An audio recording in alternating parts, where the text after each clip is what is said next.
Aqua.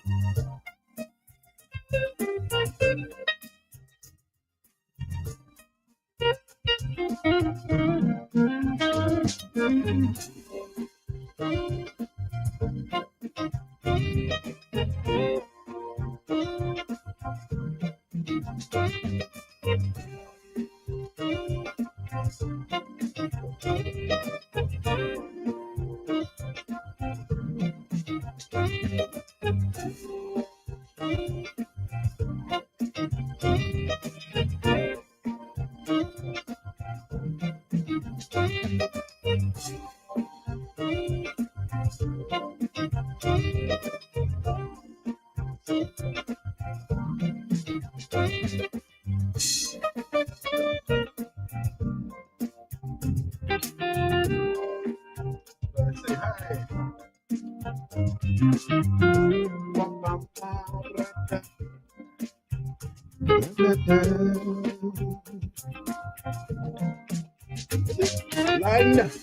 Nine person. 90 person. Boy, some of the names you guys got. Jeez. Oh boy. Here we go.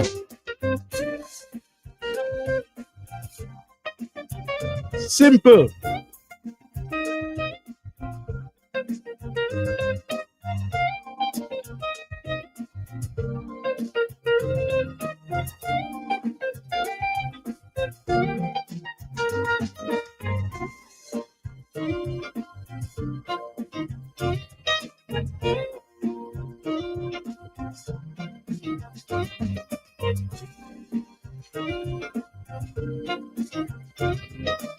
Don't give because we are God. We don't give because we don't give because we are not. We give because we know what is like our family, the galaxy family, a fellow family, where home or abroad, we interact, we deep, we wash, we don't watch clock. No authority pay us for this or that. We, the family, do all of that. We build the temple of know thyself. No doctrination and religion is heading for other hosts because our family doors are tightly closed.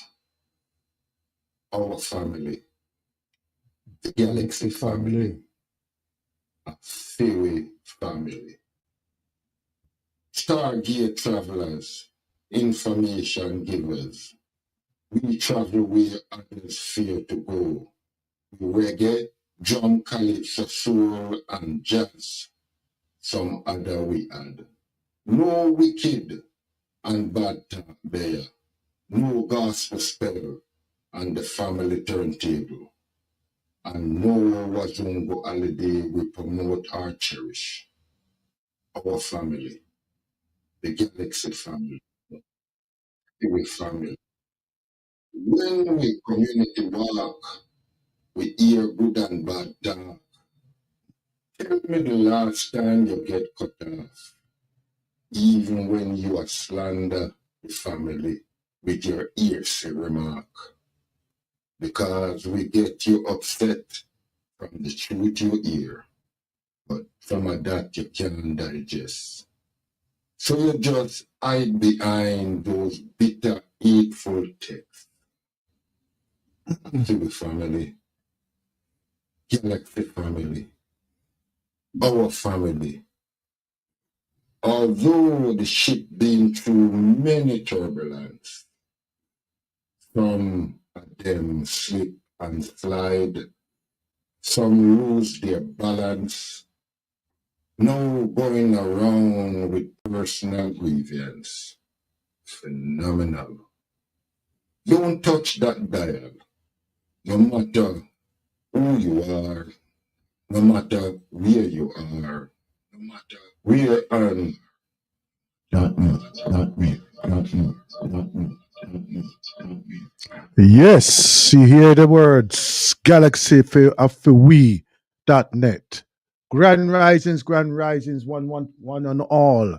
Thank you, my brother Io. Thank you very much for bringing in this beautiful rising that we have here on Thursday, the 28th of the 8th, 2025. We just had a festive weekend. I would say festive weekend, man. Cha. Celebration of the liberation process of what we are all going through and experiencing. We've had the carnival. Carnival. Oh, oh, oh. Still, I'm amazed. I am amazed that there are those who do not understand, who do not appreciate what has been created over generations. The innocent taking of lives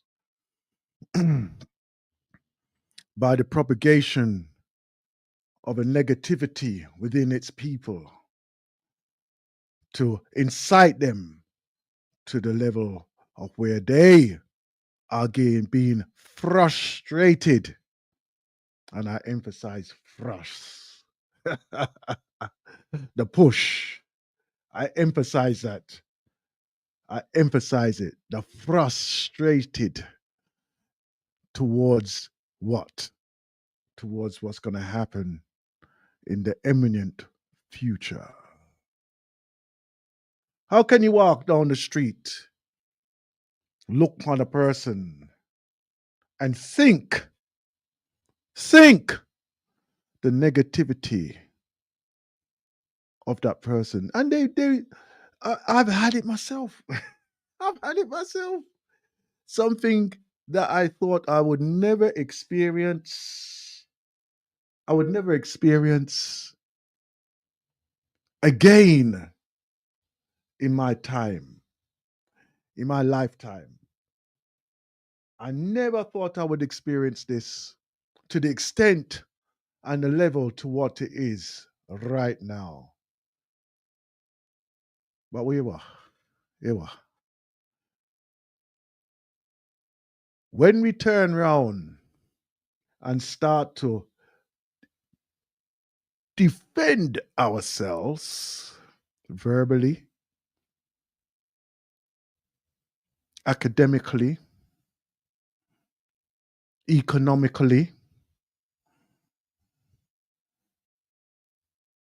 and in other ways that you may find disturbing to you, but not to us, because we've been under that all our lives and we won't put up with it. In fact, there's a whole generation waiting for this day to come. We're waiting for this day to come. Oh my guy, oh my guy, oh my guy. You don't understand. Pressurization. Huh? You really are being blind and plain dumb to what is actually happening. And if you are really gonna take that line, if you are really gonna take that line of saying, listen, we don't understand exactly what's happening. Why are you so upset?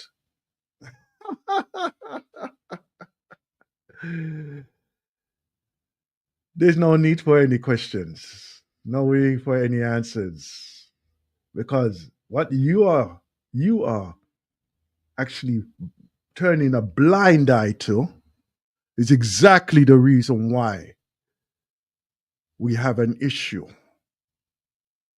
It's exactly the reason why there is a problem.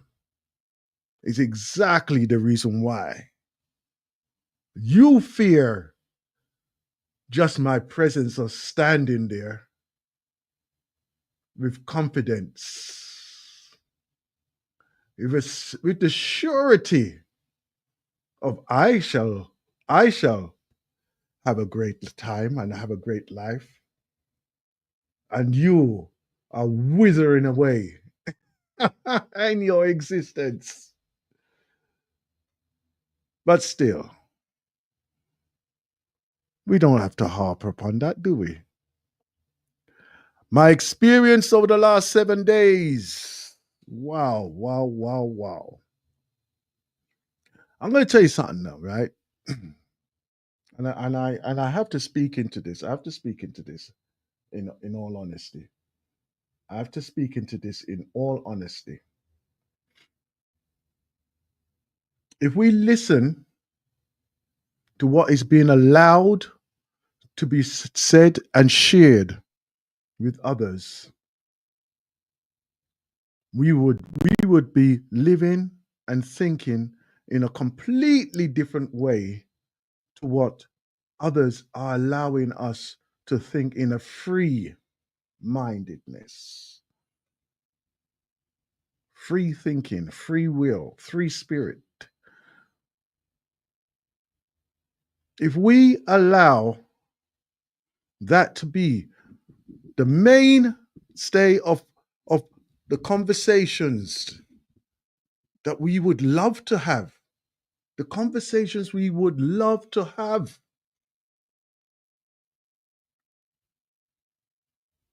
then we would not have those conversations. The frustration that many of us feel in the fact of there's no acknowledgement towards even the history that is written in your own words, in your own words, let alone those who have been the victims of that. Why? Because because it was deemed unfitting, illegal to even teach or to show or even to allow them to try to learn to read or write. What type of what type of they deemed it illegal for honor.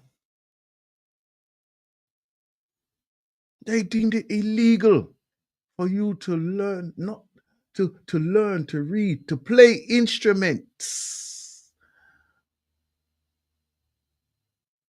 They deemed it illegal.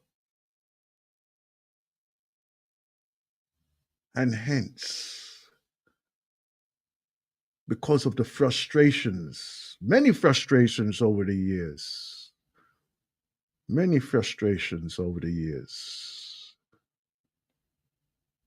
things that even as when I was growing up as a child, that I personally experienced New Cross, New Cross fire, right? Even prior to that, my own personal experience of being racially abused and then attacked as well, right? Yeah, that's where I learned partly how to fight. That's how I learned how to fight. And when they saw that I wasn't running, that's when everything stopped. Like any dog. Once you stand your ground, that dog would think twice. And if they got any sense, They won't attack. Yeah? Even when their master is telling them, go on, son, get him, get him. Yeah. Even when the master is telling him, get him. And you just look on that dog and you say, yo, think what you're doing, boy.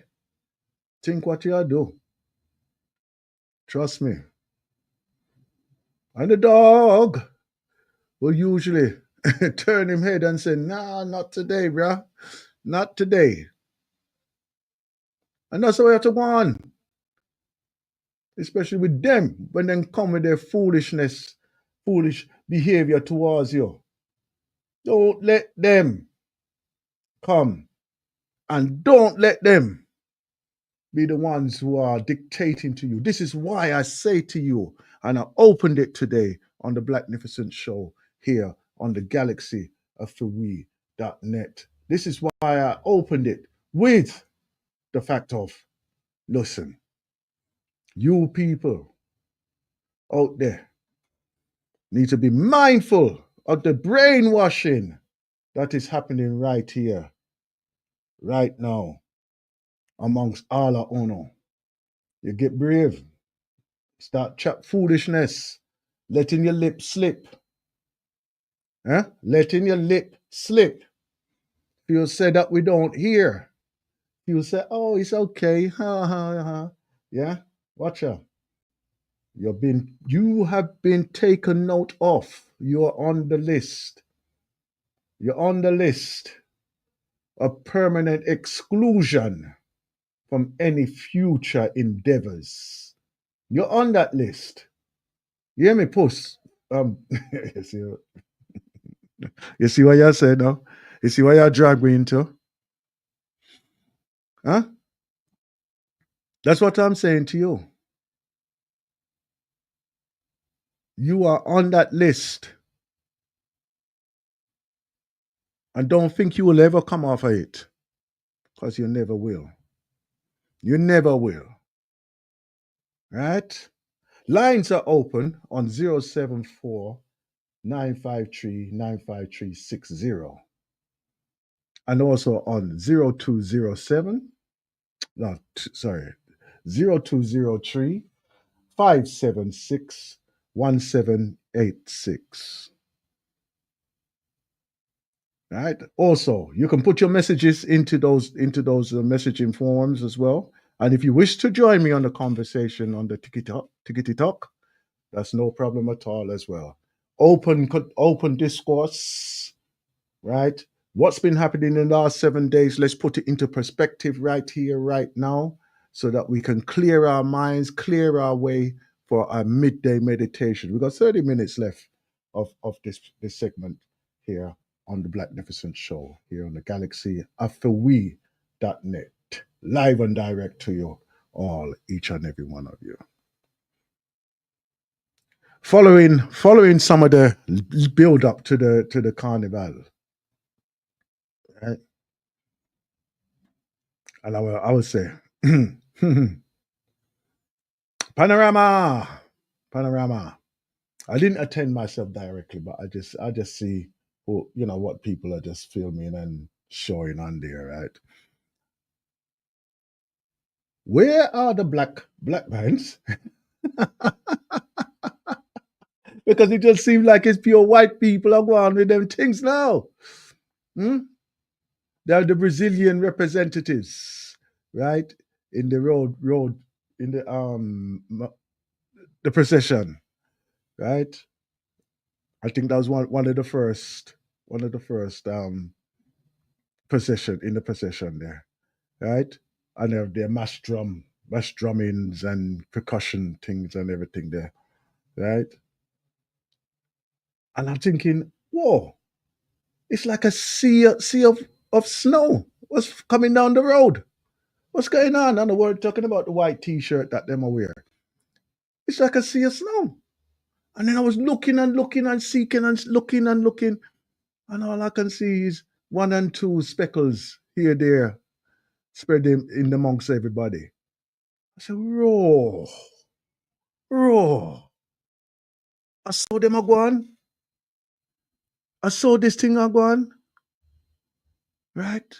And remember the source of where all of this thing and what they are representing as well, because they had their representations of Orishas there. They had them, right? And they were all dressed and adorned in their costumes. And I was thinking, rah, look at this. Look at this. And my heart, I'm going to tell you now, my heart dropped. In all honesty, my heart dropped when I did see it. Right? And I thought, whoa, what is going on here? This was the Monday procession, by the way, the adults, because with the children, I never see nothing of the children thing at all. Nothing of the children thing at all. Anyhow. I'm sure that they were there, but it was not. It was nothing compared to what I was my expectations. Let's put it that way. Anyway.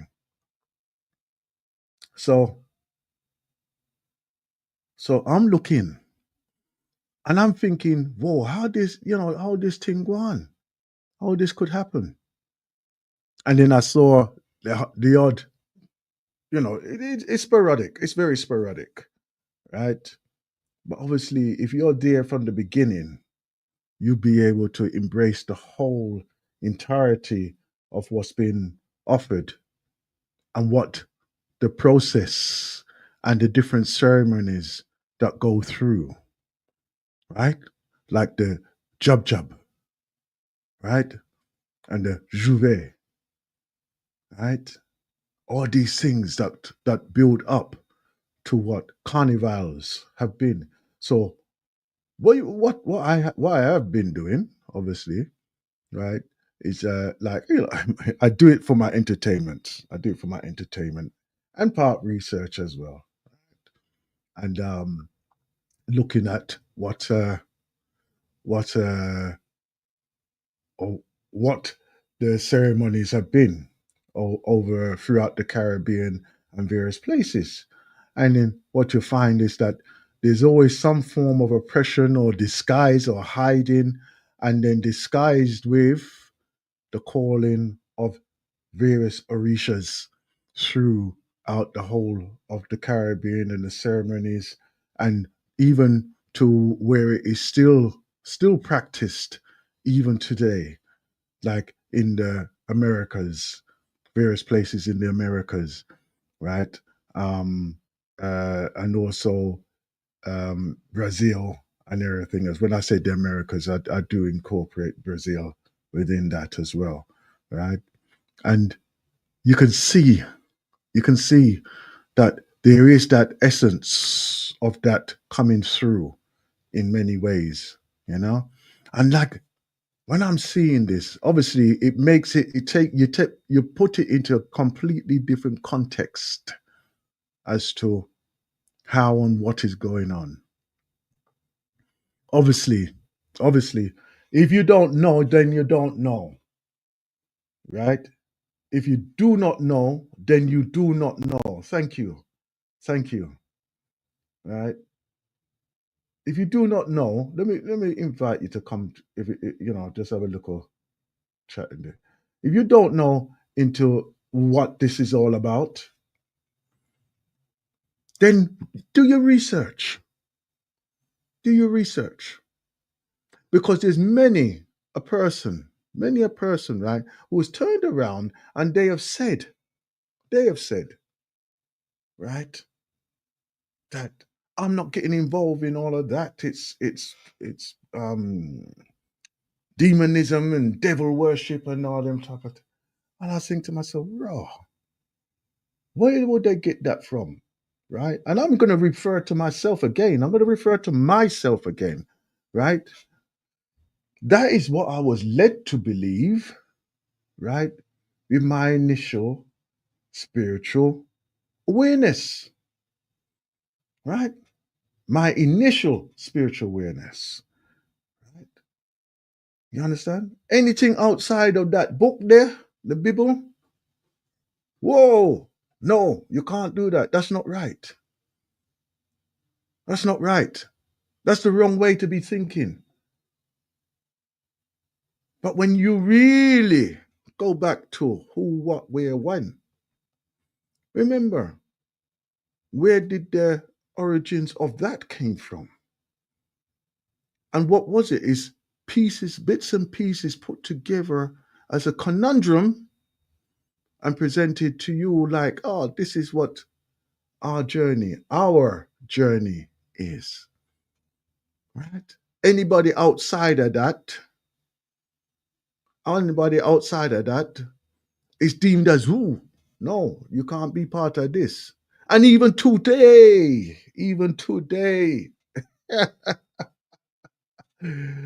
not all doors are open. Not all doors are open, which is a shame. Which is a shame. Because what I witnessed there, so on that weekend there, the Sunday and the Monday,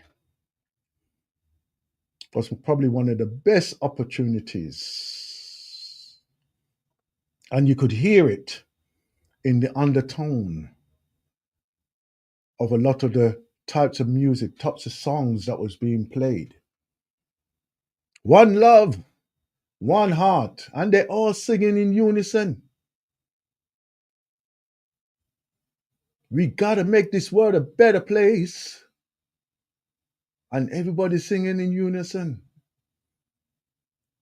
They all know the words, even if they don't know the language, but they all know the words. Right? Even the vibrations of the instrumental as well. Oh my way. They were all there in unison. That is a movement by itself. That's a worldwide movement because there's people who come from all around, far and near, just to gather upon those 2 days they're there. Right? They come, they experience, they see it. Right? I know what we built it from, what we built this one here in the UK from, obviously from the unfortunate loss of a life. And then the sister turned around and said, no, I want to make this a holiday for us to enjoy. And she started with a street party, just to bring the neighbors together in unison. A street party. We're your neighbor. I'm your neighbor. Come on. Let me show you what we do when we're back in my island. Yeah? All right. Let's have a look at this. You know what? We had a good time. Yeah. And then obviously it grew from there to where it is right now. 1960. 1963.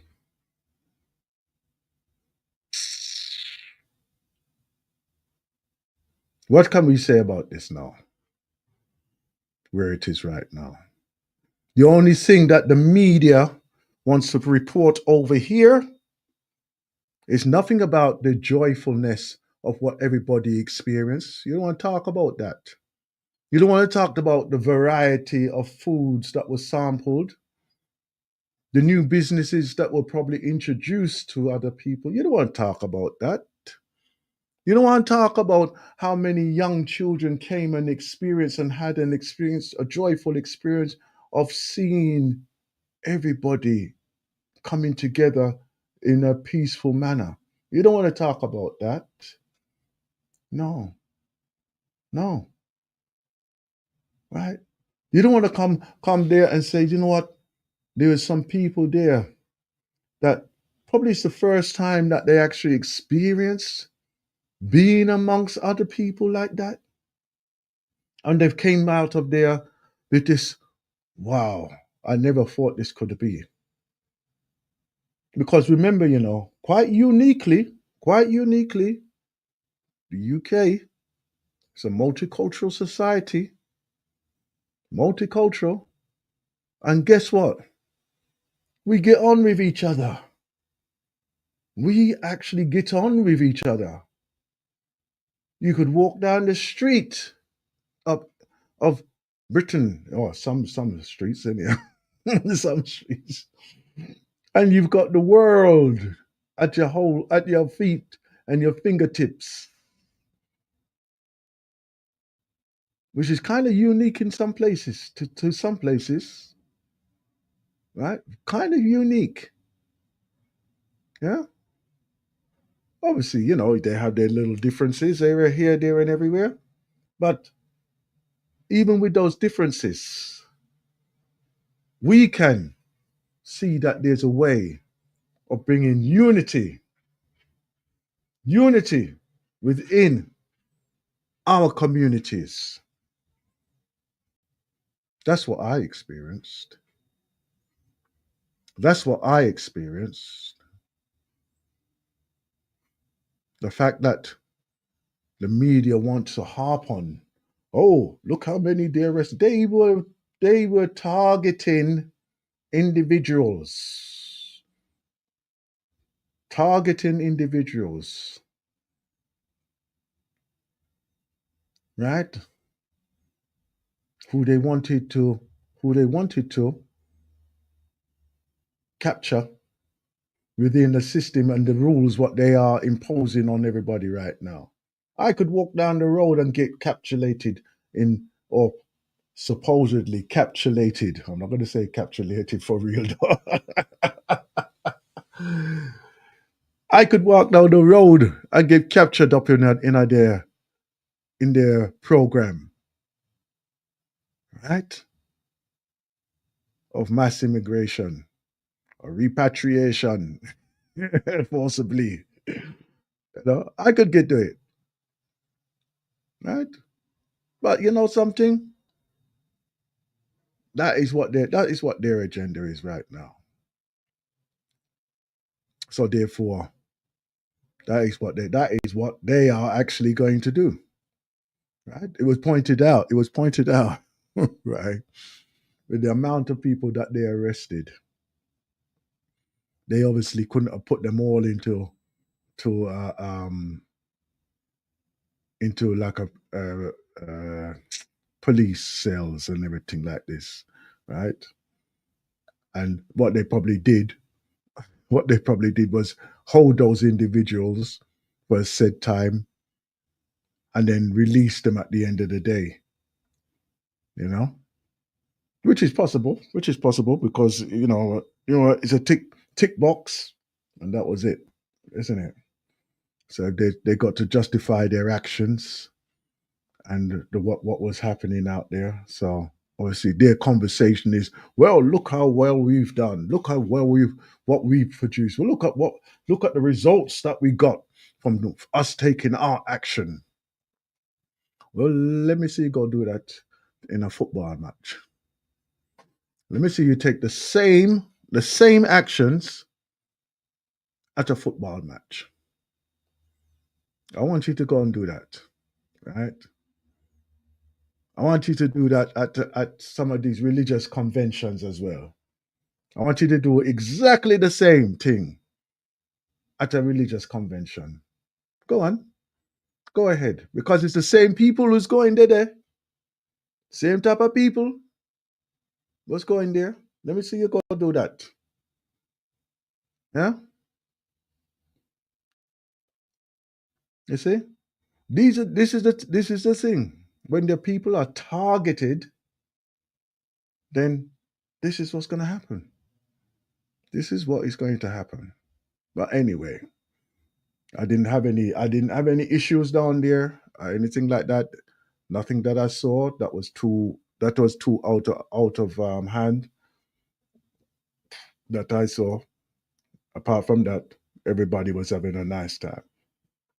Everybody was having a nice time, and myself included. In fact, I was I was early tired on the Sunday, so I came out there early. So all those who were looking for me in the evening, I was Sunday. I wasn't around. I was on the bus already on the way home.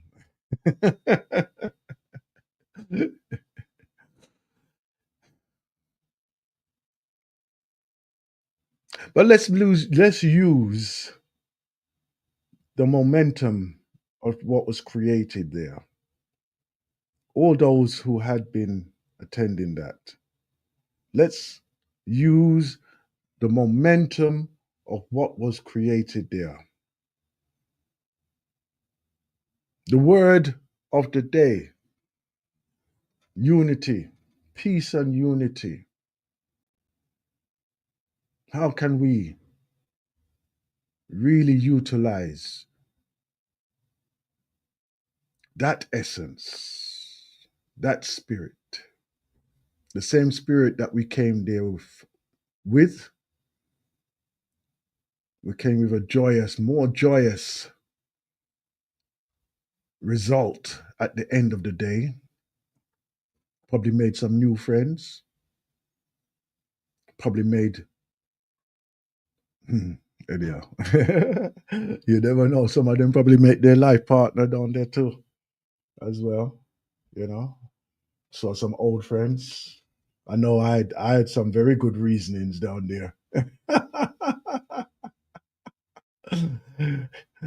I buck up on one person there. I was buck up on one person there. I've known the brother for quite a while, for quite a while, and we were sharing other aspects, but we've never really spoken around before.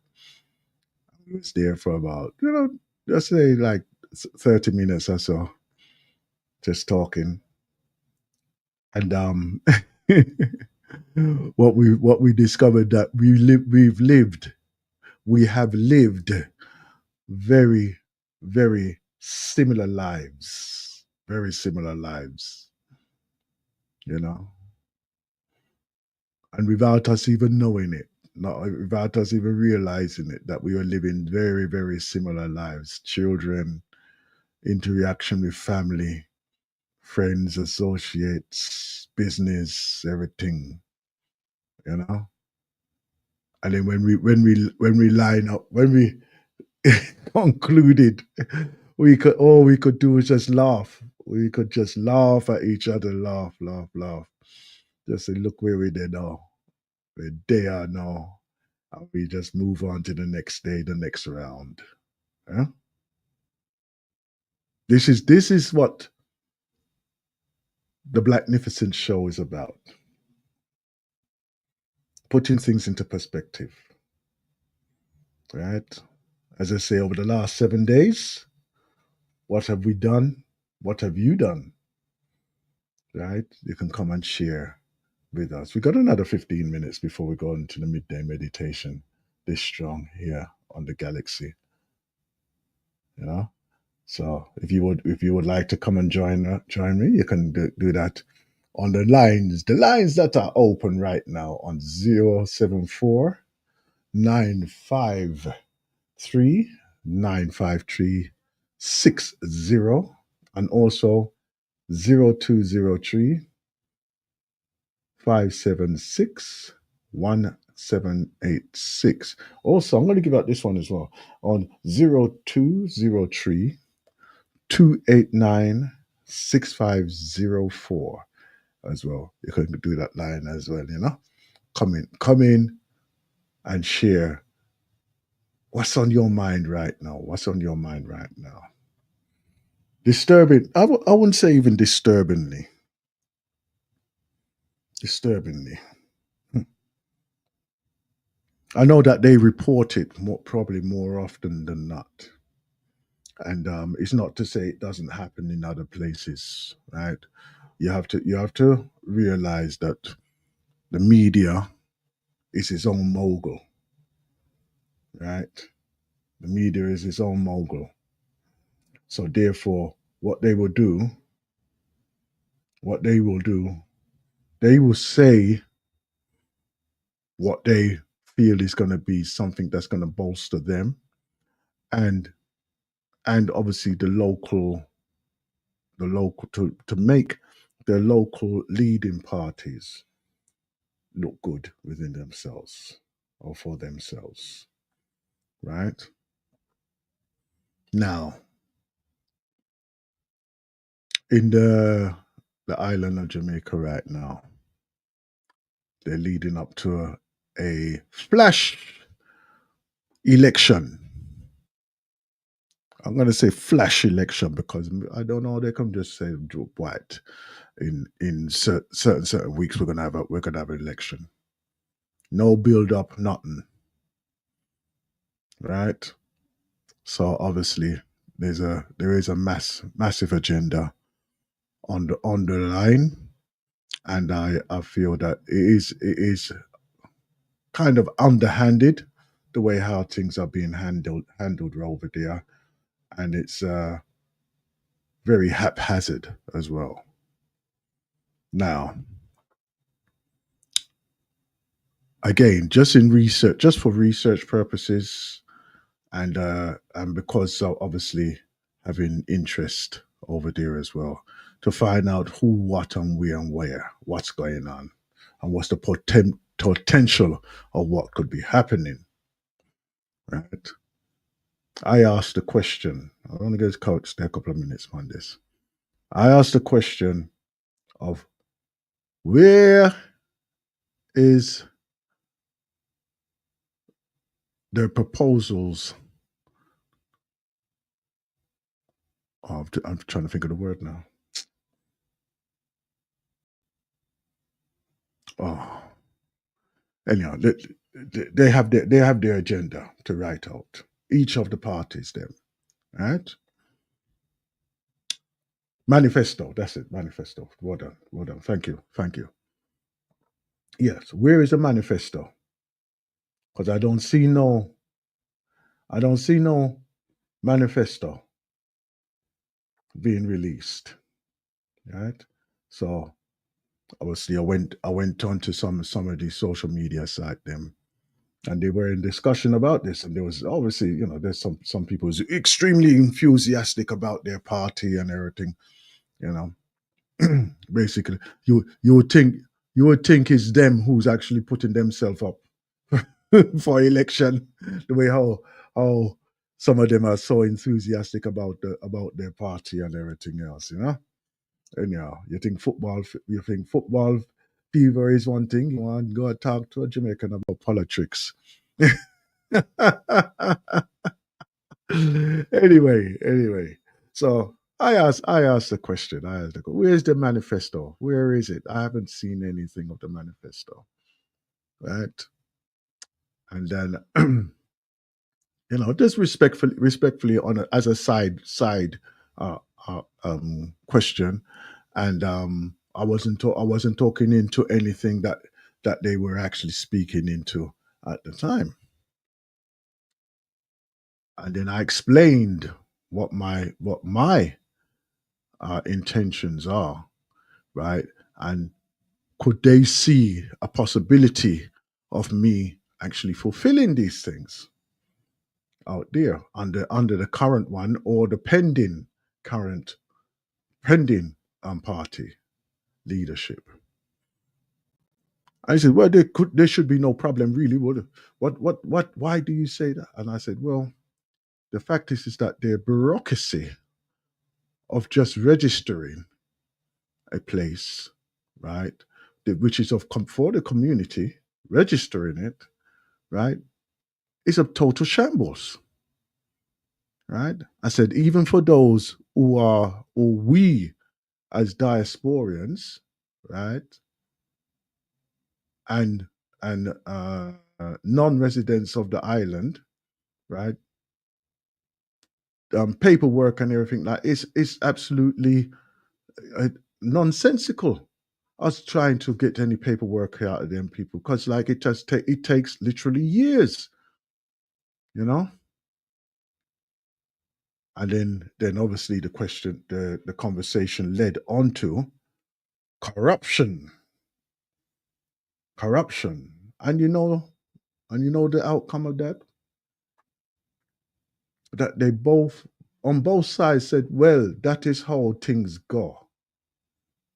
That is how things go. And here's my thinking on the back of all of this now.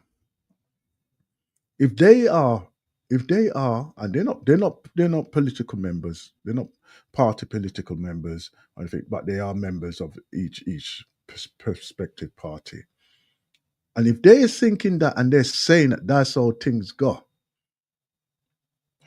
my thoughts were, and I didn't say it out loud, so where's the integrity then? Where is the integrity if that is how things go? Huh? And where would be the support if there was any? Where would be the support for those who are trying to build a life, possibly, on inherited properties or land or anything like that? Where would be the support for those people? There wouldn't be, because of the leadership of lack of integrity. So the system has no integrity. And this is the craziness that are we looking and expecting to have a balance of reciprocity, or are we just going to accept that the world is corrupt and we're just going to go along with it? And this is the thing about the Blacknificent Show, because obviously we're looking to do the betterment, the best that we can do. And for us to do the best and the betterment, we have to, without any shadow of a doubt, we have to take into account the fact that our lives has to be that of consistency. We have to be living with the reciprocity and balance within ourselves to present to them, and they're just going to laugh at you. So what do we do? What do we do? That's a question for you to just put into your mind right now. Right? That's a question to put into your mind right now. Because if you feel say that you can live in it, under it, within it, without saying anything about it, then they have won. They have won. And this is what I was hoping that was going to happen, that there was going to be a new surgence, a new alliance to come through and let them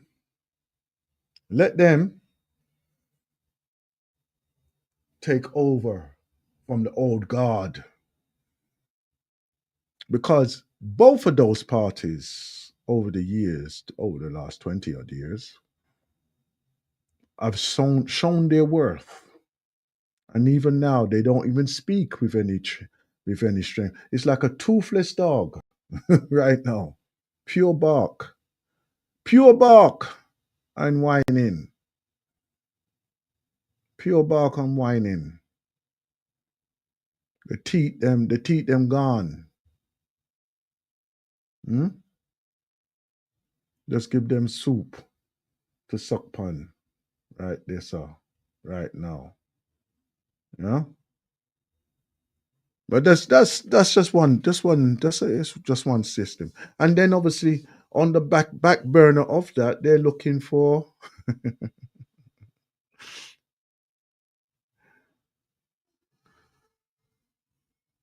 they're talking about getting rid of the royal or say royal family, the British system. But what do they have in place? Did they speak into it? I haven't heard anything. I haven't heard about the transition that they would like to do, or part of it, or what they're working towards to create that transition. But yet they want us to vote for them. Well, I say us. They want the people to vote for them. Are the people listening? Are they really in the comprehension of what is actually happening and what is going to be potentially happening? Because you see, this dog over in America and get a second bite of the dog, a second bite of the cow now, and he make sure that him hold on to it now, right? Him hold on to it, ready to drag it down, yeah. And he's holding on until he can't hold on no more, yeah. And that's the same thing. What is happening? That's the same thing that's happening over there, so. Ah, my people, my people. Anyhow, that's the thing. Actually, there was a debate. There was a debate yesterday, but I wasn't able to hear it because the broadcast wasn't too clear. Conveniently. Mm.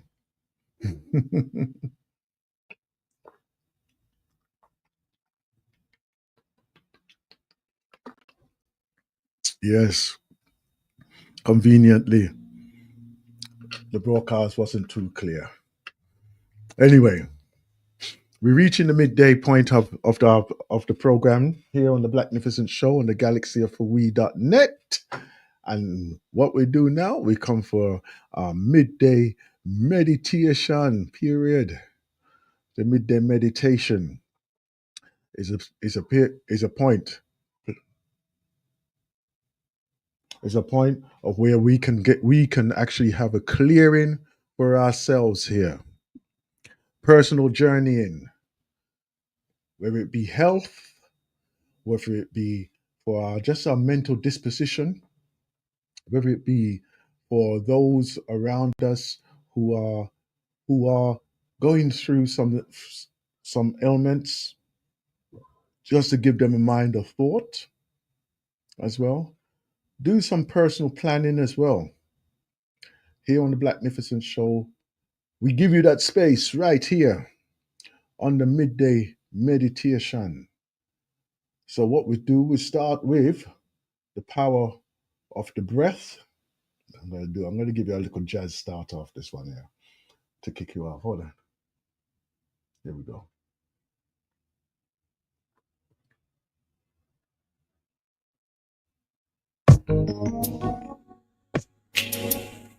So we start with the power of the breath here on the galaxy of we.net.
You're in tune to the midday meditation here on the Blacknificent Radio.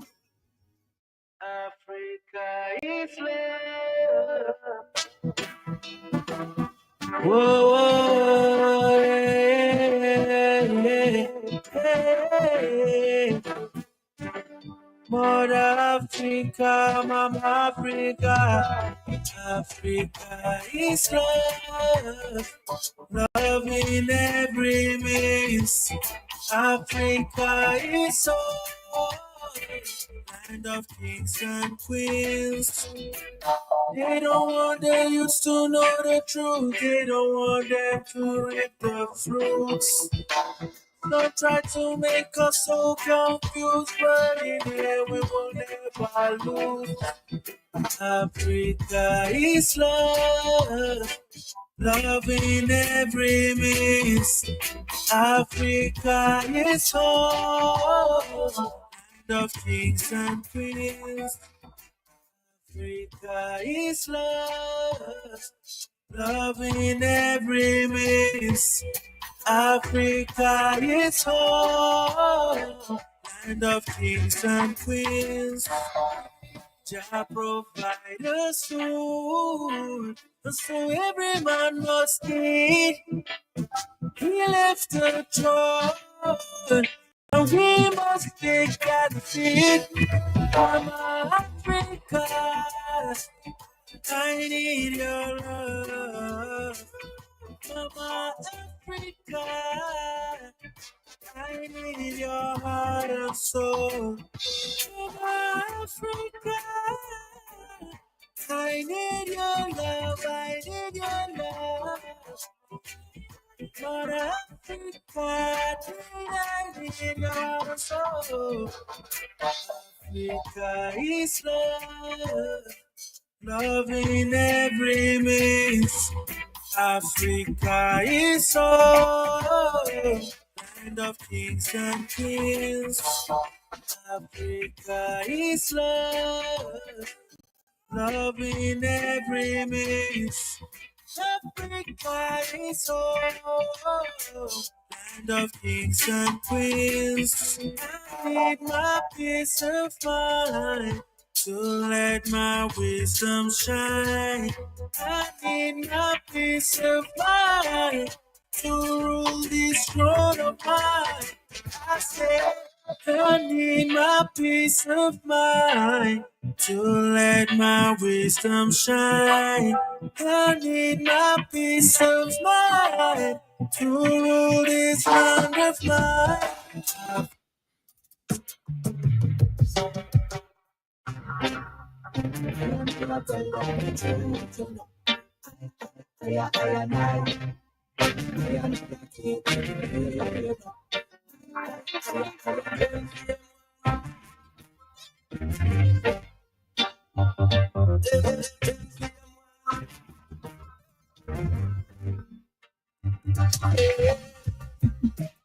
Little by little by little, step by step by step, I have a miracle. I am a take my step. Little by little by little, step by step by step, I now find a miracle. I do my best. Why they trying to get so close to me? We don't want it wrong. When they know we are not friends. No. Things they do to I already.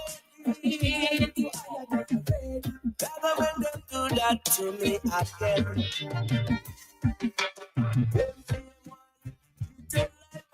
MC1, send my feet to me. MC1, scandalized in my name. MC1, try to pull me down. MC1, now them underground. MC1, now them want be my friend. No. Which one of them come and say them are no money friend? If you was a money long time, you them woulda spend. Where them woulda save you for? You say if you dead, it make them live better. Watch out, me talk. Enough of them, where you say them are your family. When you start rise, them hearts full of jealousy. Them know why you live better. Them want to push you down in a gutter. Them a food stopper, them a door shutter. First when them say you a road cutter. Little by little, step by step by step. I now wait for no miracle. I a take one step. Little by little, step by step. I now wait for no miracle. I a do my best. Little by little. Step by step by step, I now wait for no miracle. I do my best. Little by little, step by step by step. The Blacknificent here. I do my best.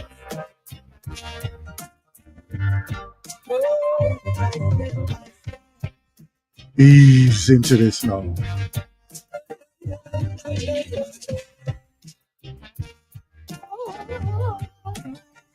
Shiz it up, little by little.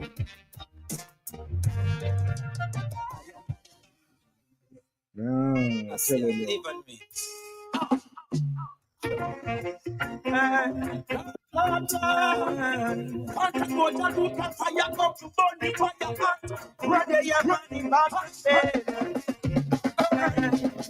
The dirty system, Babylon set us to hold me down, hold me down.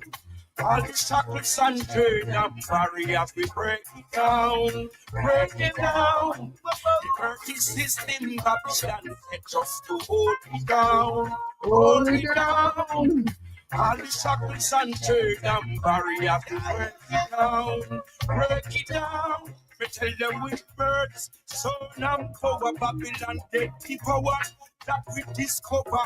Tell them I don't know what we water, a bubble with the fire, Babylon hard 30 can't score. Experience teach us wisdom, so rise get a you from the dirty slum. When the youth get them blessing, no sees none. That's when the dirty gun, nobody squeeze none. The dirty system, Babylon said just to hold me down, hold me down. All the shackles and chains and barriers, we break it down, break it down. The dirty system, Babylon said just to hold me down, hold me down. All the chains and shackles and barriers, we break them down, break them down. I can't wait to see the day when Babylon fall and mash up and done. Still a sip on the battlefield stand up forefront. Gideon kick off, me nah use no gun. Yes, I can't wait. 7 times round Babylon fence. You see a city built by carrying cement. Hills and bars and the electric current. A lightning judgment. Babylon, you think you're big, but Rasta bring you down small. Your wealth can't help you. Your money in our car. Remember, King Celestine and the hustling wall. The mighty lion that do the wicked overall. So I can't wait to see the day when Babylon fall and mash up and done. The mighty King Celestine and the battle forefront. Gideon because I have to use no gun. On the real battlefield when the king met the Jaya.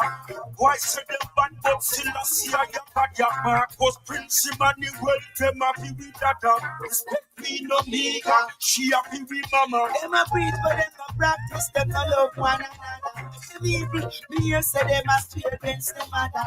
Don't the kid, can be no able to the dagger. Tell them the one that watch the other. The curse system, Babylon said us to hold me down, hold me down. All the shackles and chains and barriers, we break them down, break them down. The curse system, Babylon said us to hold me down, hold me down. All the shackles and chains and barriers, we break them down, break them down. I can't wait. No, I can't wait. No. Rasta man can't wait. One coach and out and fight.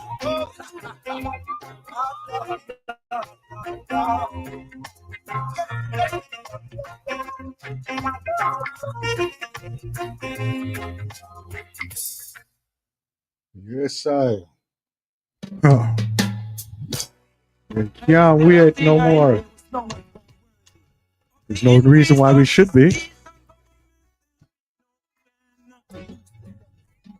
When Jah rise. The east to the west, to the north, to the south. People can feel it all around. When Rastafari redemption rhythm come, with authentic people resistance to wrong rights and strive. Overstimulation, overdrive. I don't need a bubbling balance organize. Yeah.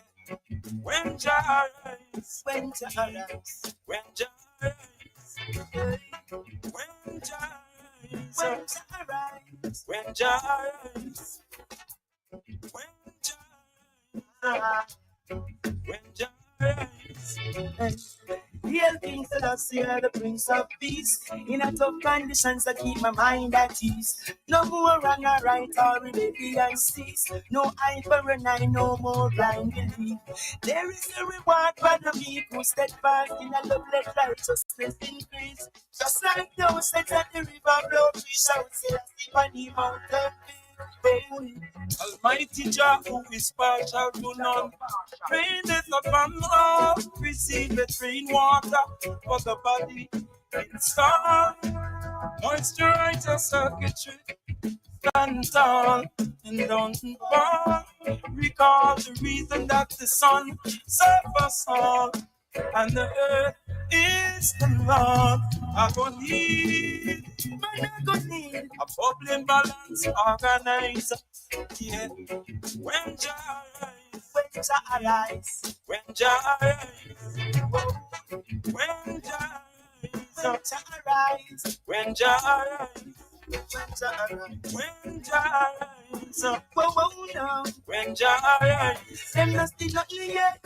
Yes, the last take them man. With justice and equality, left them still and calm. Careless Ethiopia, na Allah and a ball. Rastaman, tell them a market and pass. The city of corruption fall. Me heal my interest on this fertile farm. Earth by full blow like things the last the I burn and go on. No matter what them a shot, them a fig one. Whoa. I have seen the tents of cushion in affliction, and the curtains of Midian did tremble. Black people, Moses was it done in love, the high priest of Midian, so it is without in the Bible. When David was anointed by Samuel to hold the lion, stepped up young in the jungle. Solomon inheritance, son Rehoboam, refused it to the elders to humble. Them choice departed and I need to crumble. Let the lessons generation assemble. The words of the king, relevant and simple. No more first and second class citizen. I go need a bubbling balance organizer. Yeah. When Jah rise, when Jah rise, when Jah rise, when Jah rise, when Jah rise, when Jah rise up, when Jah rise, more loyalty, more civility, more community, more compassion, more love. When Jah rise, when Jah rise, when Jah rise. Beautiful history, and we shall create another in the future, in the future, in the future, in the future.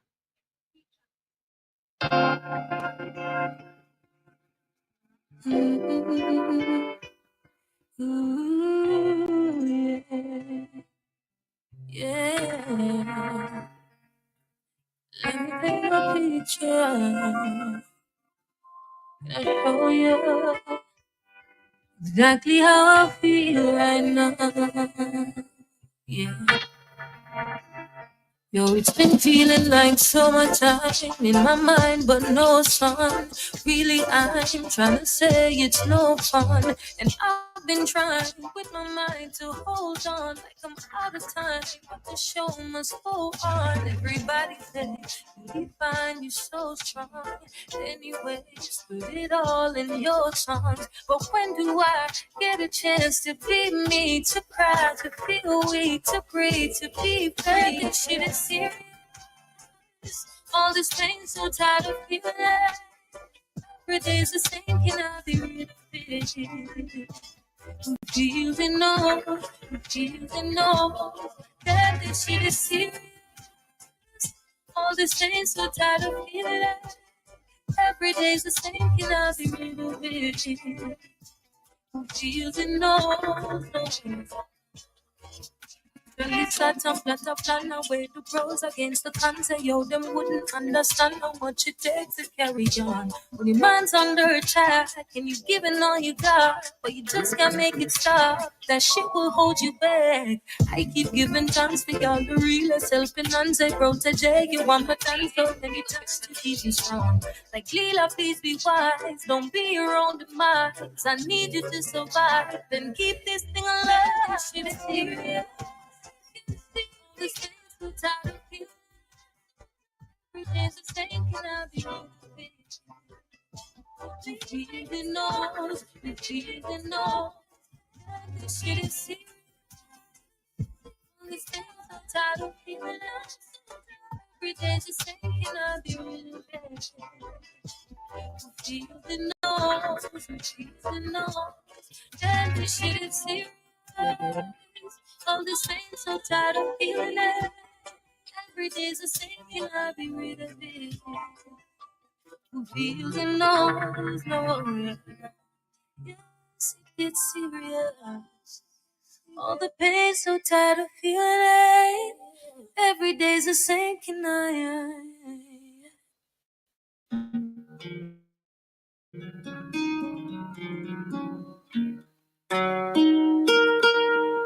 Let Jah arise and let all enemies scatter. Let's spend that teacher. Now, yata, shata, wata, lata. As the fall on the street, right there, as the walks, let them live. May all my enemies scatter before me. Many try, but fail if they come in my way. Behold, I'm blessed, God don't cover me surely. It's a must. The works are gonna live on these days. All my enemies scatter before me. Try make me see all my enemies scatter. Cause it no funny how some do me bring situation. No communication with no dirty pagan. Always find a reason to fight with from day one. Still the songs are lock the place and play on every station. No nothing to you, no take interrogation. Me no want no explanation from a generation. Message is prophetic, watch the revelation. Them I wonder where we get it from. Coming like a plane land, I spiritually keep it calm no matter when them want attack. Lyrically like a scammer due to how them line your chap financially. Yeah, legally overseeing all my stocks. Pardon me if I don't really see a reason to react. Who I chat for chat, John don't have a ball, they get your bit up. Joe blame on the moms and the dancers. No for answer that this them want to start. Climbing to the top, them quick for one attack. Jump back my live to see all my enemies scatter before me. Many try, fail if they come in my way. Behold, I'm blessed, God don't cover me surely. It's a must, the works of a live on these days. All my enemies scatter before me. Jah make me see all my enemies scatter before me. Come like them never hear when Jah done did make it clear. Don't ever touch the Lord anointed. See my table up prepare in them presence I no fear. All if them have we all surrounded. Big Jah step the left. I alone member said them did reject the head. Cornerstone. I know bread, no threat, no stone could have make me coffee get to set on the throne. Him want make me see all my enemies scatter before me. Try, fail if they come in my way. All my enemies, my enemies, my enemies, don't make me see all my enemies. Just make me see my enemies on conscience. Cause you wrong, they complain. Even when you call the Father's name, it's the same. What they want us to do. They know this is nothing new. Why won't they do what they want? Just do one thing, just be thankful. The light of hope is still shining.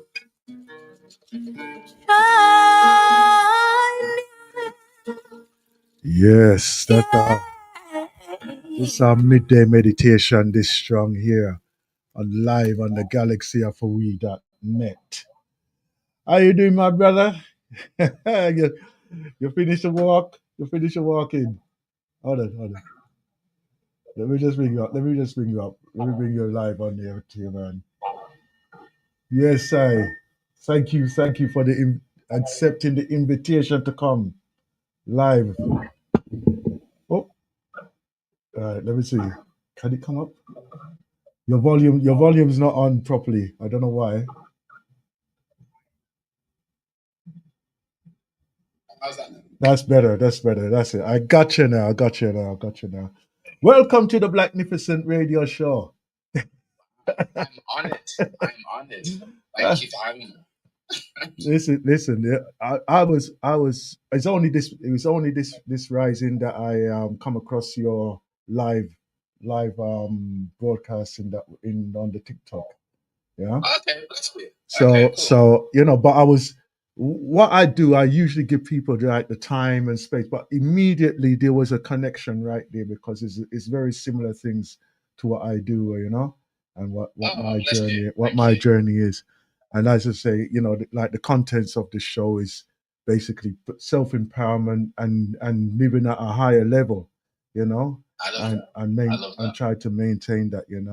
Yeah. So just do a brief introduction to the listeners, who you are, right? And most importantly, what's your future aspirations? Wow.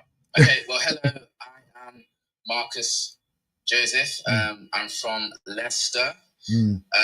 I play the saxophone. I'm also a spoken word artist. I have an album out on all of your Go ahead. DSPs called Beyond the Dome. So it's on Spotify and Bandcamp, Tidal, etc., etc., etc. And I'm a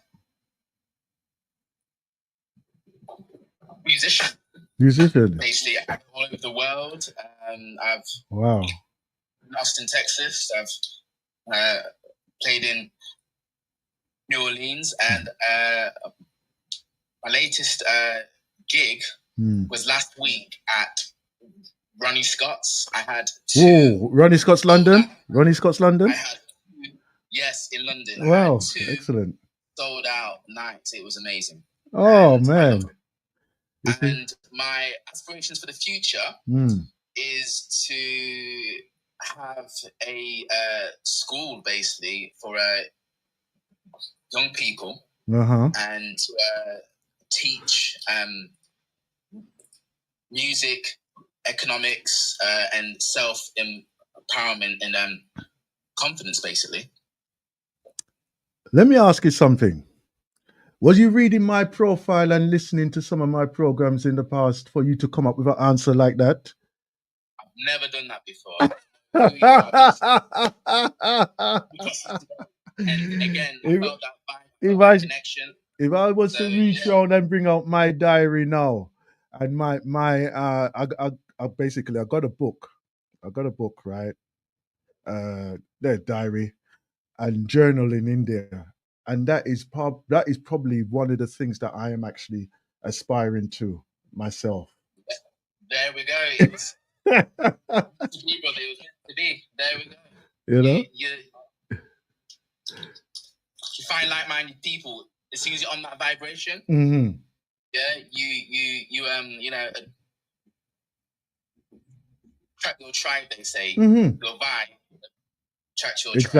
Exactly. So let me take it from this point on. Stay close to me, yeah, and I'm gonna stay close. I'm gonna stay close to you because each one raises the next one. You hear me? All right. Exactly. Each one, teach one, reach one. Yeah, exactly. Yeah, in that way too. So, okay, you're looking at doing something like a project like that, right? What's the base of you constructing that project for yourself? So I've created a virtual reality game. Basically, it's called Jazz Maze VR, and it teaches young people and older people all about jazz, spoken word. Wow. And it's all in a game format and it has spoken word, gaming elements, and comic book elements. Okay. And I showed it last year at South by Southwest in Austin, Texas. Yeah. I have the prototype, so now I'm looking for like investors and gaming companies to expand the project. Okay. And that will then allow me to scale that up into like into an actual game and learning resource, which then will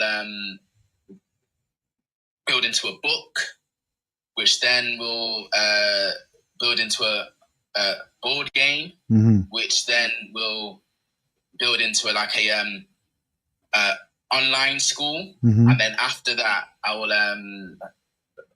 have the resources to actually build a school, buy a building outright, and then like have an actual school. Where are you looking to base this school? So you know what? I want to have several schools basically, to be honest. But the first school it'll be somewhere in the UK. Okay. Yeah. That'd be good. But just to be rude, not rude, but inquisitive. What's your age at the moment? 40 years young as of. Oh, you're a child then. You have plenty time. Last month. Oh, okay. Welcome to the 40s. Yeah, I wanted to be here. It's a blessing and a privilege, basically. Yeah. What we do at this the segment of the show here, we call it Ancestral Voices, right? Great. So what it is that we use this part of the show to do like have this, like for instance what we're doing, this interaction here, right? And it's a learning process. What are the main points that you feel that you wish that you learned earlier that you know now? I wish I learned how to invest my money, how to understand the stock market. Basically, I think that's super important. So there's that. Economics, because we're in a world of money right now. So to understand that, I think, is a helpful thing. So there's that. I think the second thing would be to gain confidence in all things, and to always learn and to always read as well. That's very important. Well, I would say I agree with you 100% on what you just said there, right? Other elements of there, I wish they did put it into the teaching curriculum, right? But obviously, back in my time, I'm 63, by the way, right? So, really good for 63, by the way. Listen, we were talking about the works that it takes to maintain and to do what we're doing here. Yeah, we talk about a little bit about that in a little while. Okay, now what you're saying, like the economics, being part of this ever changing world, right? That is only one of the elements of there, right? Social engagement, I feel that is very important as well, right? And being part of that, right? Okay, explain that to me. Pardon? What does that mean? Social engagement? Yeah. Right. Because we are globalists now. We're globalists. Yeah. In other words, we can speak to anyone around the world at any time, right? Exactly. To be effective, right, you have to have a kind of background knowledge of where that person is coming from, what their challenges are, and they vice versa as well. You understand? So awareness basically of who you're talking to. Yeah. Right? Yeah. So in that way there, we could be more influential, right? Using like social media, right? More effective than what the governments are actually trying to portray to us and saying, oh, this is the way we should go. But in actual fact, the world in its thinking and its way of how it wants to move in its own momentum or organically, is a completely different direction.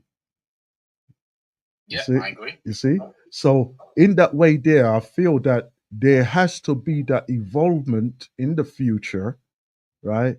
Sorry, not evolvement in the future, right, of a global organism or organization that is going to overshadow what is actually happening even now today, right? I agree. And we are the creators of that. Hence, your schooling. Yeah. Right? Yeah. Because like my thing was, you know what? If I've got my youngsters in my school, I'm going to teach them to be globalists, right? They will learn 5 different languages. Very important. Yeah. You understand? So that they can converse in various regions in that way, you know? Because I feel that communication is the major key, right? Yes. Irrespective of your financial status or anything like that, because that has no bearing on you as a person, individual trying to create something, right? Facts. You know, so in that way, there, you know, we'll get there. We'll get there. We'll get there. Don't worry. We'll get there. One step at a time. One step at a time. Exactly. Health. What do you see for the future of us as mankind in our healths, and how do you feel that they are going to take control of their healths? Right now, boy, it's getting worse. It's like, because I went to the supermarket the other day, and I have this app called Gluka, and it's all the ingredients, and I was looking for a sauce, basically a sauce like, you know, a sauce to put on chips or something like that. Yeah. And then I checked all of the sauces on the aisle, and every single sauce was bad. Yeah. Like real bad. Good. Zero. Yeah. It's like they're selling poison in these supermarkets. It's crazy. I'm like, it's true. why would they want to kill people off? And then I think, maybe because of population control and to not make us think. But but your health is so important. Your health is your true wealth. Exactly. It's literally true wealth. Like health over everything. Like health first, and it's basically first and foremost. So it's really important. So I want people to wake up. I want people to look into natural healing remedies, to be about their health, even if they're like super healthy now, is to be healthy every day. Yeah. To have a balanced overview of their body, to know themselves as well, because everyone is different at the end of the day. To actually know their bodies and to get in tune with themselves. So that's from anything from juicing, fasting, meditating, exercising, yoga, tai chi, anything, all of those things, walking, running, biking, sports. Enjoy life, but just have an awareness of what you're eating. Being aware of what you're eating and drinking, and seeing how you feel after you eat something as well is really important. I'm glad you put it that way. I'm very glad you put it that way. There's a question I would like to ask as well. How long have you been on this journey yourself? You know what? I think a very long time. I think since the age of 19. So my dad, he passed away this year. And he had peace be his journey. Muscular dystrophy. Yeah, and he was all about his health. Like so he was diagnosed about 16 years ago. I think. Yeah, something like that. But he like changed his diet completely. Yes. And he went to Dr. Sabi twice. Oh, wow. Okay. I was gonna bring him into conversation. Yeah, go ahead. Spent time with him, and I always used to reason with my dad, and he always said health comes first before anything else. So basically, it was from him basically about eating right, thinking right, drinking right, walking right, exercising right. That's so right. basically, right. That's right. Basically, it's all from my dad. Yeah. There's a part in that, and I was thinking how I'm going to introduce this to it. Right? How important is your spiritual awareness, and do you follow like any spiritual practices as such? I do. It's it's at the center of everything I do. It's at the center, the literal center. Okay. Well, let's start from the nuclei. Then. Tell me. Go ahead. So basically, I come from a Seventh-day Adventist day background. My nana and grandma always went to church every Saturday, because obviously that's their day. Yeah. Sunset Friday to sunset sunrise on Sunday. And and I'd always go to what do you call it, Saturday school as well, Bible school, and I'd always be the one to have not arguments, but I'd always inquisitive mind. I'd always ask questions. I'd always ask. Yeah. Let me bring it out, Sister Sandra. Go ahead. Questions about certain things. Yeah. My dad was a Rasta, so he had books in his house. Well, in our house basically. So I'd read the Bible. I'd read the Quran. I'd read the Torah. I'd read the Kabbalah. He had every book basically. I'd read about like who I'm named after. I read about Malcolm X, Martin Luther King Jr. So like all these people were in my house basically, and I'd just read. So that really helped me.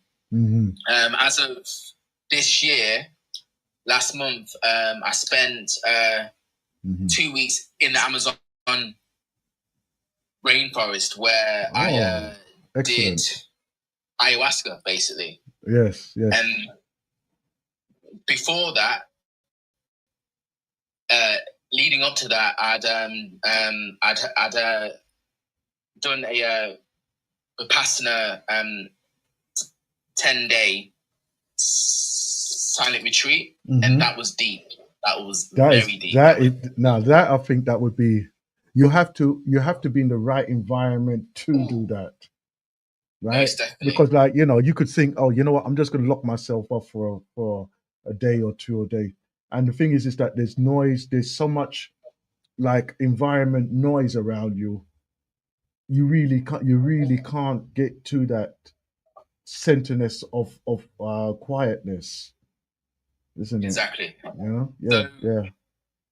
Going there helped me because I got to live like a monk for 10 days basically.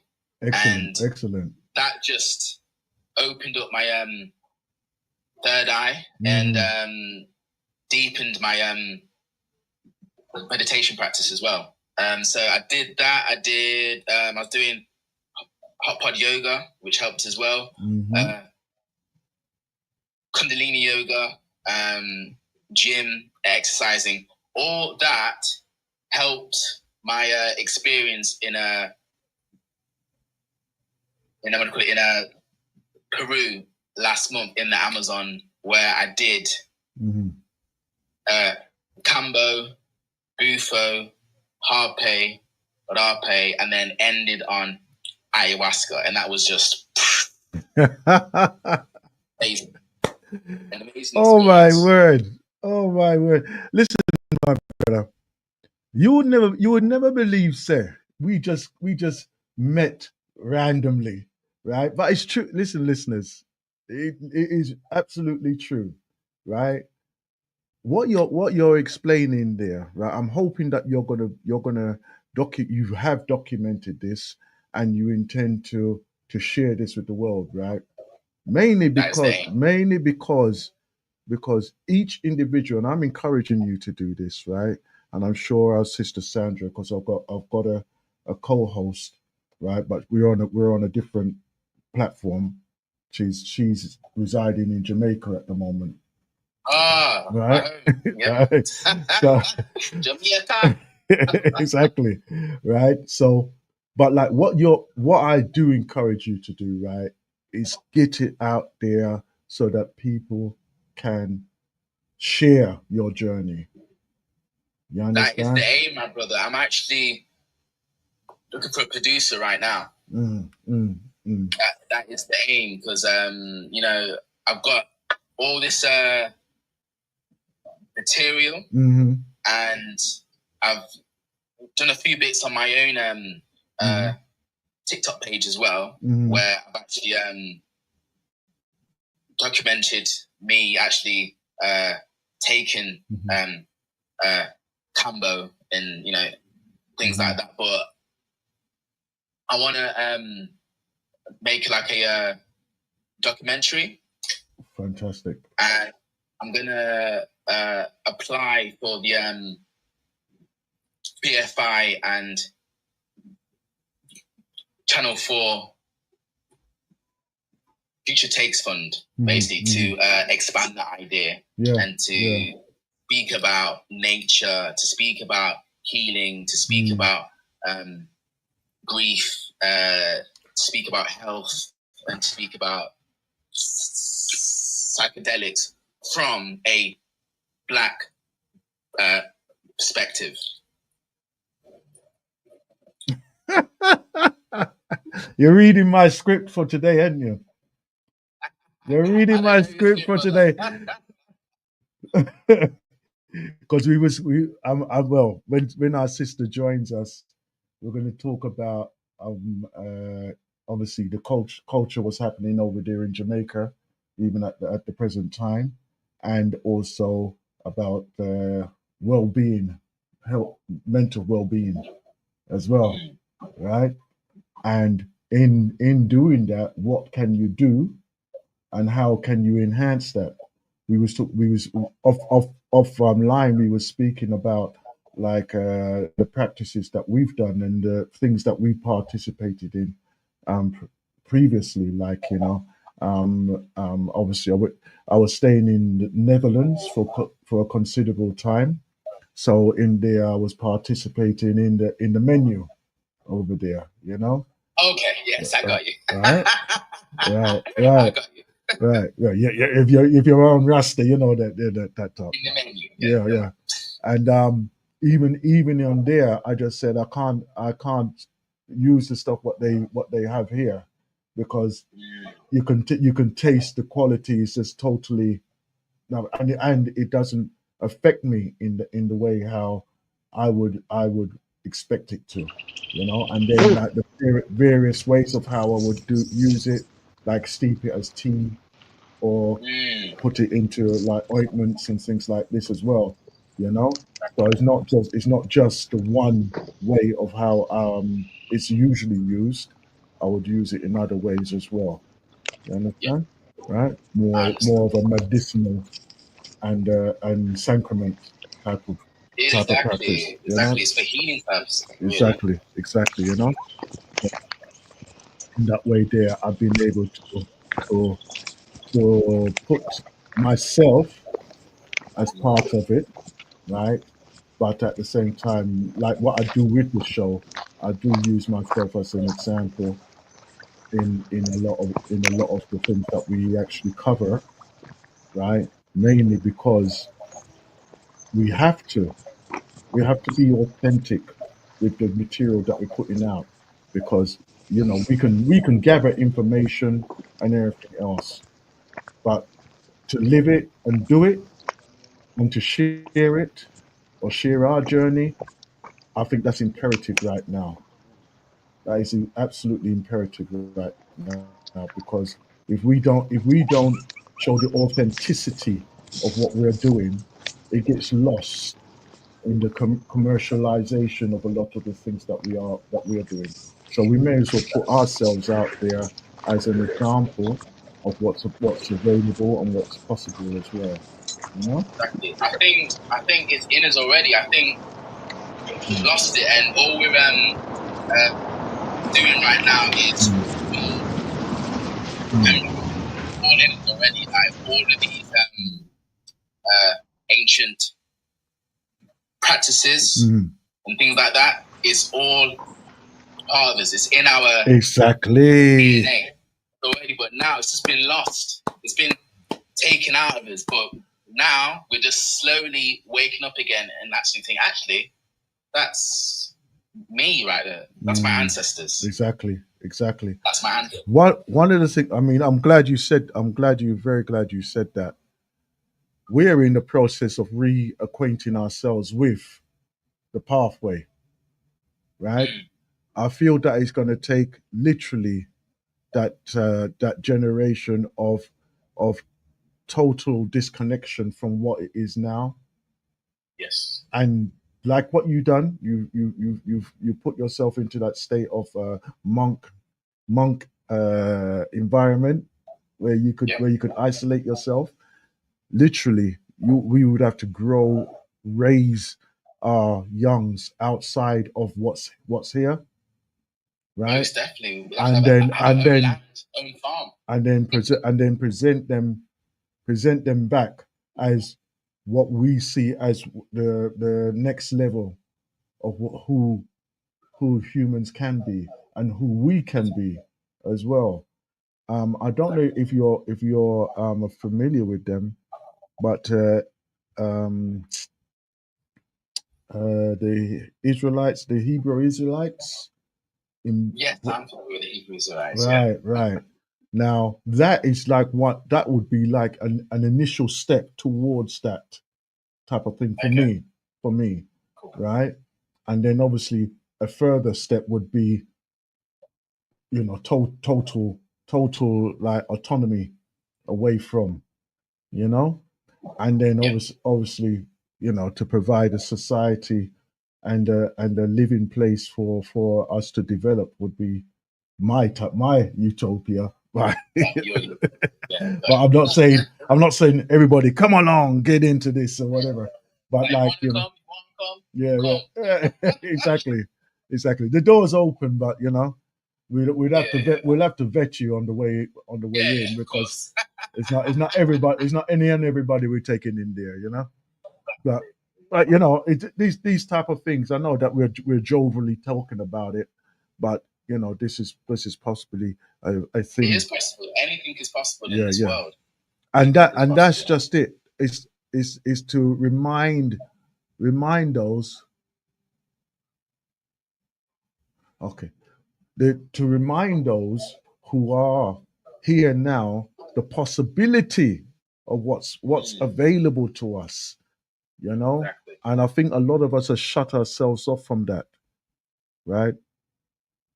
And unfortunately to say that there are so much negativity in the way how we're living, socially living, how we're accepted, right? How we engage with each other, right? It's a challenge just to hold your own integrity within that, So that's how I see things at this time, and for me anyway. Anyhow, let me just see if I can get our sister Sandra up, and then we can continue with right. Greetings, Sister Sandra. Are you there? Oh, no, she's not with us at this particular time. Okay, she's not with us at the moment. I know that she'll come through anytime. 10 minutes left. Oh, great. Perfecto. Cool. Perfecto. So what questions you would like to ask me then? Because it's the first time you're meeting me now. Come. Yeah, so how did you start this journey? And what prompted you to think different? Think different, right. My awakening, well, one of my awakenings, I've always been on a journey. Sorry, let me just start from the beginning. I've always been on the journey of what were we before the European concept of Christianity, right? And my journey was, well, everything that the Christian is showing me, right?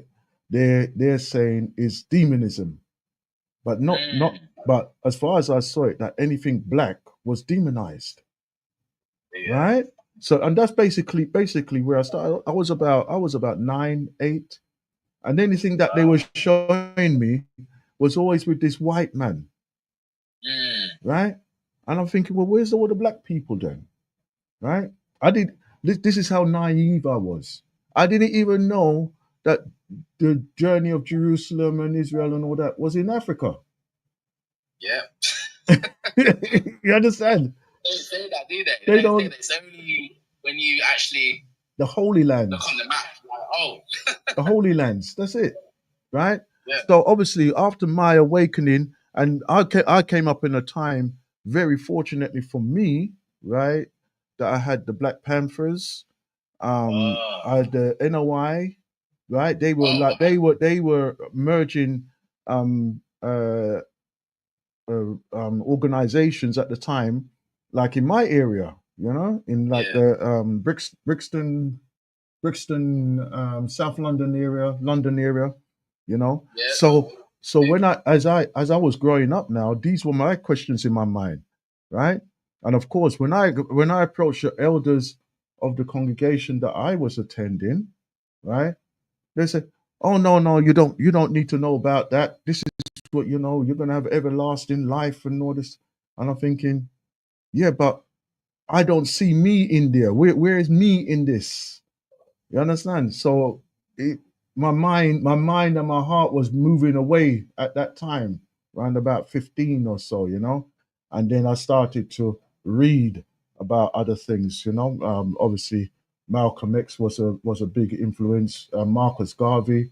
I looked into other religions as well, right, and saw their concepts of what they were actually standing for, right, and then obviously it wasn't marrying up with the people who were supposed to be practicing it, right? Yeah. And then realizing and discovering the ancients, right? And then through that has been really my basis of knowledge and teachings that I've looked at, right? So going like looking at historical um, evidence of our presence, right? And then looking at the cultural um, presence, what is which some are still practicing, and a lot who are not, type of thing, and very fortunately as well, I've been exposed to traveling around the world through the work that what I was doing, because I'm retired now, or should say semi-retired, because I'm caring for my mother who has Alzheimer's at the moment as well. So, but prior to that, I was traveling around the world for nearly 30 years continuously, right? So I was exposed to many cultures around, and as I'm traveling, I'm looking and finding our evidence of us around the world, right? Which really sort of like bolstered my teaching and my personal presence, right? Which was very important to me. So even now, I can literally um, listen to others, but I can filter them out very quickly, because it's a case of I've been there, I've done that, right? Even when I spent a year and a half in Brazil as well, Oh, wow. right? I was in the São Paulo area though, but even there, I was able to look into the practices that they were doing, right? Because like obviously carnival is like a big thing over there, and but it's based around African culture, right? And like when I saw it, I go, but you're white, so how can you be talking about African culture and everything? And they say, well, no, we're mixed, you know, we're black, you know. But I'd say, but you're a white man, you know. But in that way, there, it kind of like it gave me that hands-on experience, you know. And then obviously being able to go to Africa as well directly, and interact with elders over there as well, and they've told me of like different accounts of what's happened there, gathering information there for my personal library in there. So you know, it's not just, you know. So in that way, it's still a developing thing, but I'm as much as what I would look back at our historical thing, my thing is also what's in our future and being part of that development in the future. Hence the young people's project that I would like to create and everything else as well, you know. And yeah, I've been very blessed to have the right people around me, and we've been very effective in that way as well. So yeah. Yeah. I was gonna ask you. So, where in Africa did you go? We're in Africa, right? My ex-wife, she's from Ghana, right? So Okay. so I was there quite a few times. Egypt we've done a couple of tours through the temples, right through, you know. And very fortunately we have a organization called Black History Studies, and they do two tours a year through the temples. So you know, if anybody says they want to go there and they want to go with a group of like-minded people, I always direct them to that Black History tours, you know, because they go next year. Huh? Say?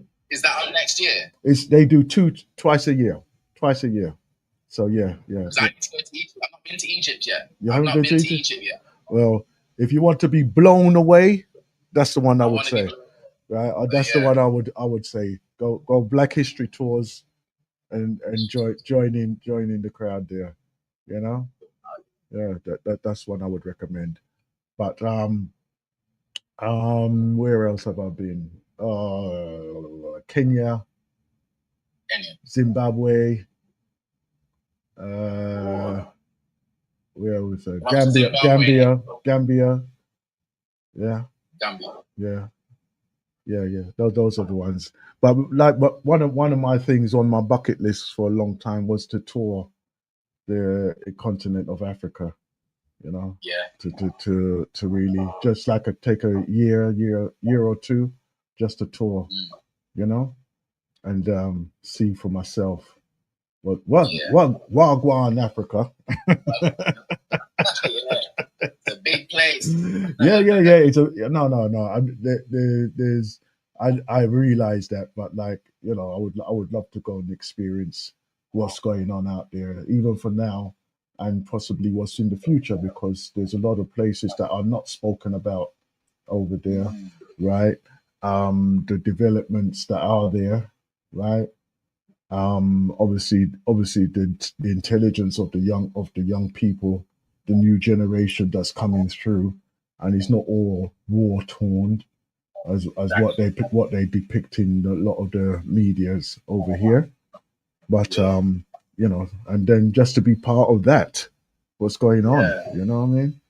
Yeah. The opportunities are lots of opportunities. Yeah. That's also my aim as well, is to own land in Africa and to build centers over there myself and build houses myself over there. So I'd love to, I'd love to do that one day. Get out. Yo, yummy enough. Go on, do them things here. Go on. It's all in there.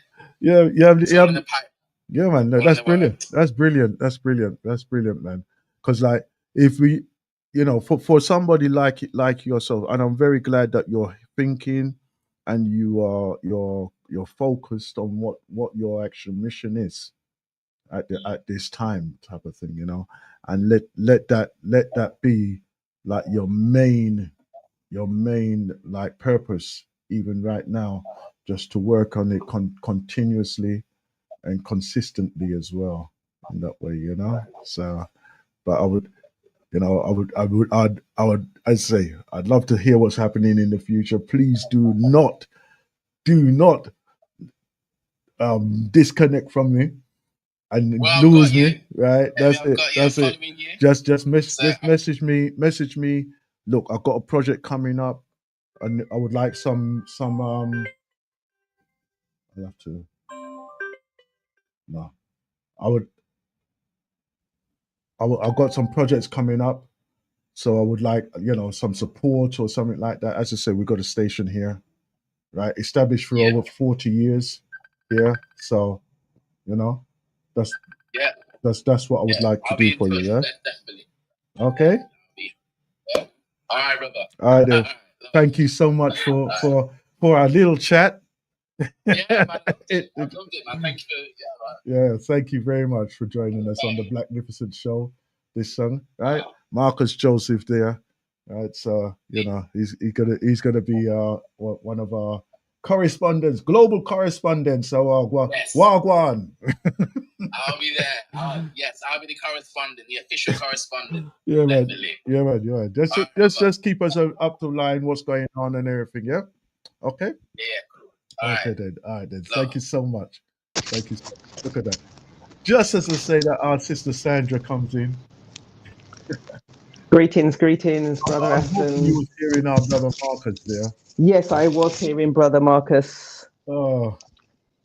That was a beautiful conversation. A beautiful connection.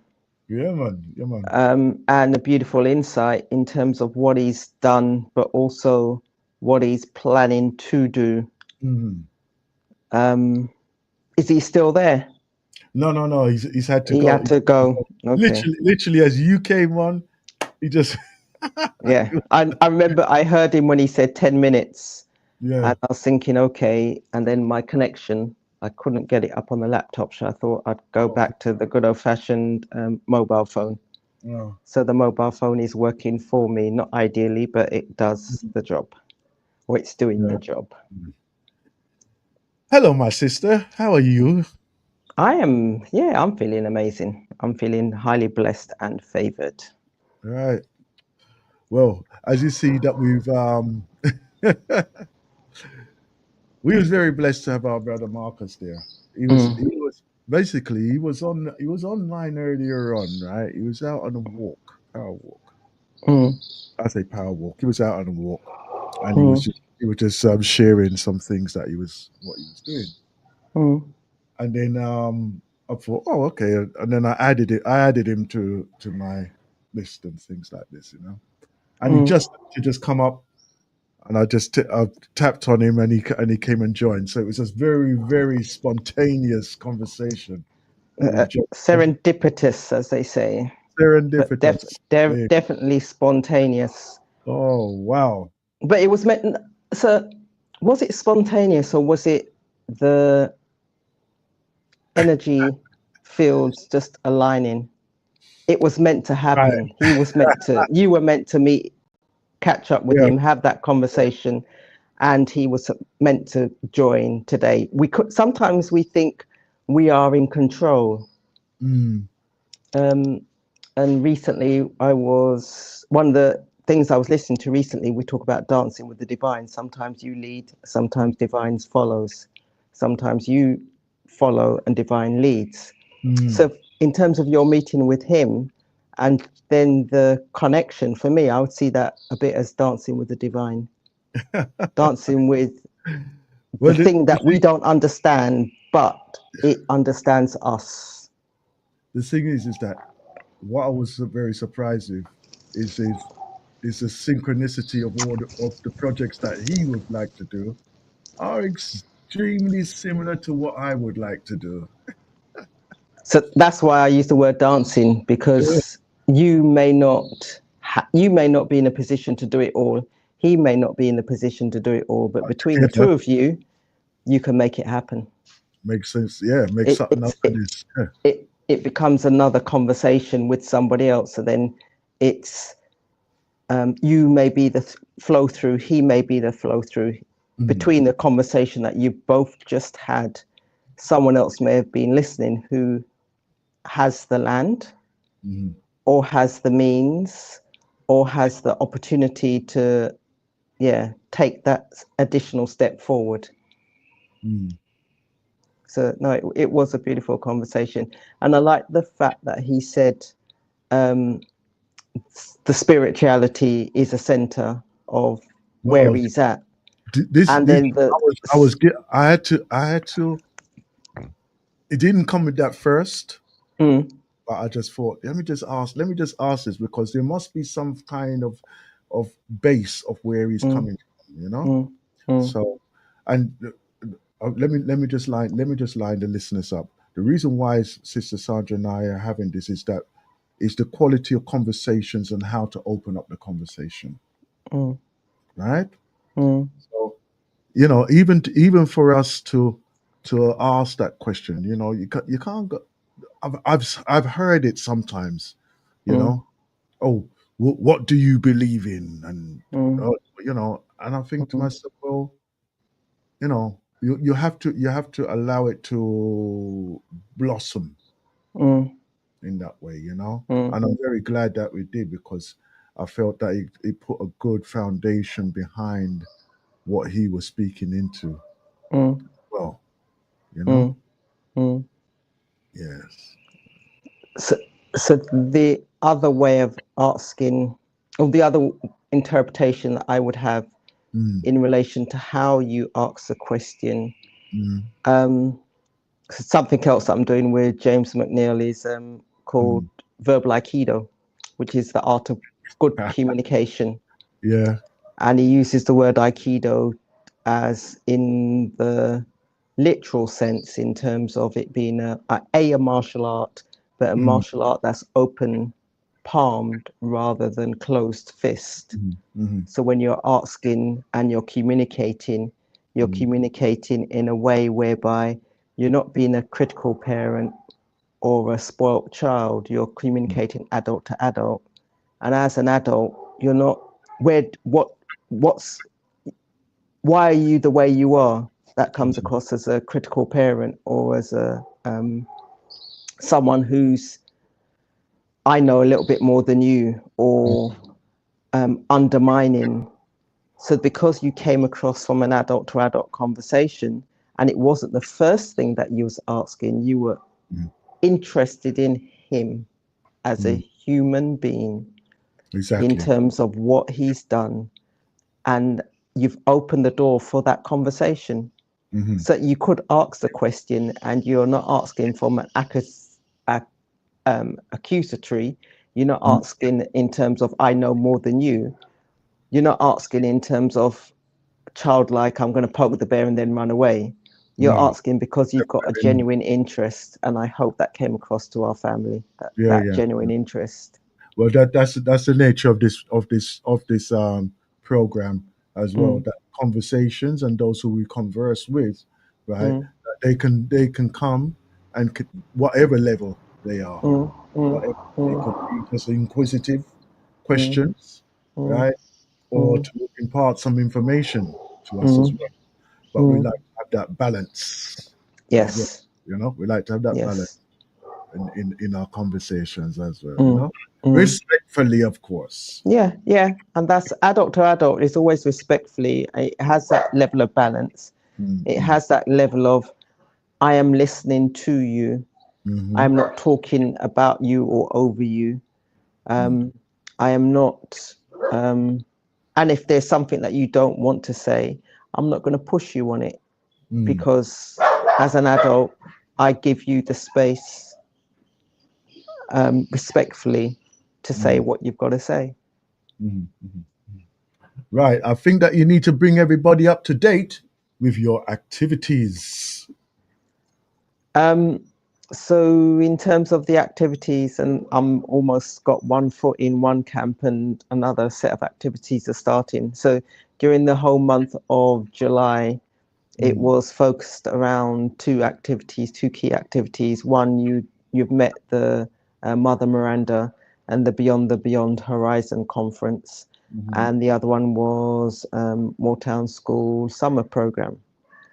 So within the Moortown School summer program, it was we were just organized, and when I say we, I mean as in Miriam Haven youth Miriam Haven community youth group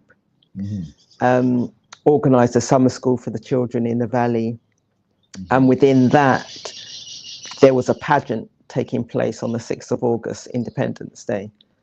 A few things, and I think it's when you're organizing something, and it could be anything that you're organizing, you've got an idea, you've got a nucleus of an idea, depending on the nature of the organization and what the event is, call it a wedding, birthday, whatever, it's not only you involved, so that means there needs to be a team involved. It's getting the right people in the right places. So the team that was initially configured, I recognized the enormity of the task. So I didn't necessarily put myself forward for the main roles, but I was supporting those who were putting themselves forward for the main roles. That didn't work out as we had planned. So the summer school was effectively the summer school for some, but the practice for others. And then I took myself up to do the practice and help the young children practice. And these are children between the ages of 10 and 12. So it's 6 girls and 2 boys. Originally it was going to be 6 and 6. So the summer school, the children enjoyed themselves. We were able to do the practice in relation to the cultural pageant. In between that, we went to Scots Hall on the 1st of August, Emancipation Day. And the children just enjoyed the maroon culture in relation to that cultural celebration. So the summer school went well. The cultural celebration at Scots Hall went well. The pageant, it was just amazing what the children were able to do with the small time that they had from a practice, from pulling it all together. Surprise. And it was just beautiful, just seeing them, just hearing them, just how they express themselves. What do they love about their culture? What do they love about where they live? What do they want to become when they grow up, and why? And some of them done additional pieces in terms of little skits. So the skits were just, it was just beautiful, just the skits that they done. And just speaking about, I'll see if I can share one with you. No, I still need to. So it was filmed on Facebook. So it was a good time. It was a good time had by all. And then directly after that, it was getting together with others in terms of the Beyond Horizon conference, which the Colonel Parnell attended. And that was good because it just gives you a level of overstanding in terms of a government minister, what the current government of the day are proposing, what the current government of the day are proposing, and the conversations around our elders are often wrapped around No, at the moment, the conversations are wrapped around the elders who are elders in abuse from Okay. family, institutions, whatever the case may be. And Jamaicans, as a society, what can we do in order to stop this abuse? So there's actually what I would consider to be a white paper that is currently going through government, going through Parliament, looking at setting up institutions and or agencies that can tackle the abuse. But the Beyond Horizon conference isn't looking at it from that standpoint. It's looking at it from the standpoint of elders who are able, willing, capable, who still have a spring in their step. And I was speaking with a cousin yesterday, and she's 97 now, and she's going to be 98 in 3 weeks.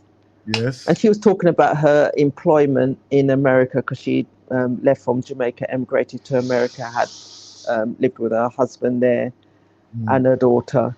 And she was speaking out about her life, and she worked 20 plus years in the post office as it was then. It's now been privatized. And she spoke about retirement at the age of 65 to look after her husband who was ailing. And she's now 97. So I said to her, you've lived 30 years beyond your retirement age. And it's at that point, it's almost like a realization for her. Because if you see her now, she's got no cane, no diabetes, no high blood pressure. The only pill she takes is an aspirin if she has a headache.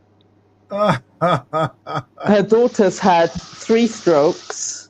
Oh, gosh. And her daughter... They live in America. Yeah, they live in America. So her daughter's had 3 strokes. And her daughter walks around with a medicine cabinet.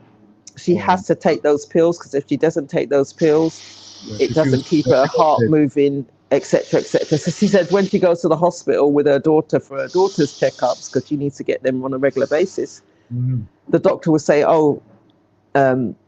you need to come for a checkup. And she says, yeah, doctor, I will. I'll make an appointment. Because she doesn't need to go for a checkup, because there's nothing wrong with her. Yeah.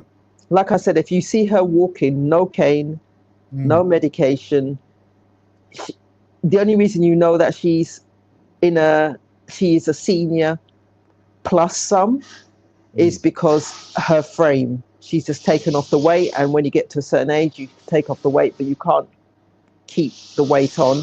So the elasticity in terms of her skin. But those are the people that the Beyond Horizon conference are conversing with, because she has so much knowledge, she has so much wisdom. She's earned the right to sit at the table and to speak to the young people, because she's been there, done that. Exactly. She has lived experiences that we who think we know, but we just don't know. And sometimes it reminds me of sometimes children think, okay, well, I can get one over on my mum or my dad. If I ask my mum, I know my mum's going to say no. So I'm going to ask my dad, because he's the softer of the 2 parents or the 2 guardians. And as a parent, you think to yourself, okay, you work it through, because you already know that he's already asked. My mum's going to say no. So he's come to you. So you either say yes, or you say, go back to mum. Or your mum will say, go and ask your father. Exactly. Or you say, I want to go out and play, I want to go to a party, and your parents say no. They've already worked out what you're going to come with next in order to, okay, I'm going to do the chores. So they've already worked that out. But on a different level, someone who has lived experiences, whether it be the UK, US, the Caribbean, wherever it is, they've got the lived experiences. And the Beyond Horizon conference, and one of the conversations that Dr. Parnell spoke about was the beauty of him growing up in an environment, a household where he had his parents and grandparents alive. He didn't appreciate it at the time, that the knowledge and the experience and the wisdom that he got vicariously just because of the environment that he lived in. And I was speaking to a young man close to where my cousins live, and he's going to university. He's on a year and a half worth of university. He's got another year and a half left to go, or 2 years left to go, because he's changing his syllabus. And he says he's grown up in an environment whereby it's parents and grandparents. So we were just talking the beauty and the benefit that they have, those individuals have within the household. We would like Beyond the Beyond Horizon conference and speaking with the elders for that connection to be reignited, for the young people within Jamaica, within the world, to have and to recognize, and for society to treasure our treasures. Treasure those who have been there. The question was coming to my mind as you're saying that. There needs to be a recruiting of those who would be willing to participate in that. Yeah. And I think that they would. Personally, I think that they would. Right. The reason why I say that is because, one thing that older people like to do, they like to talk about themselves. But at the same time, obviously, they want to be seen to be useful as well. Right? Those who are distanced away from their immediate family, we hear about it, right? That nobody come to see me, and I'm left by myself and all this type of thing there. But if there's like projects like this, where they can be made to do things that they know that they're going to be utilized in that way, I think that you'll get a very good response. Sometimes, and I know they often say in the UK, especially when the weather's bad, just check in on your neighbour if your neighbour's down the street and you know them and that they're on their own. We shouldn't have to wait for the bad weather in order to check in, because as much as you say they want to talk about themselves, to be fair, as young people, we still want to talk about ourselves. And that doesn't matter what age you're in. If you speak to someone and you ask the right questions, they will wax lyrical about themselves for 20 minutes an hour.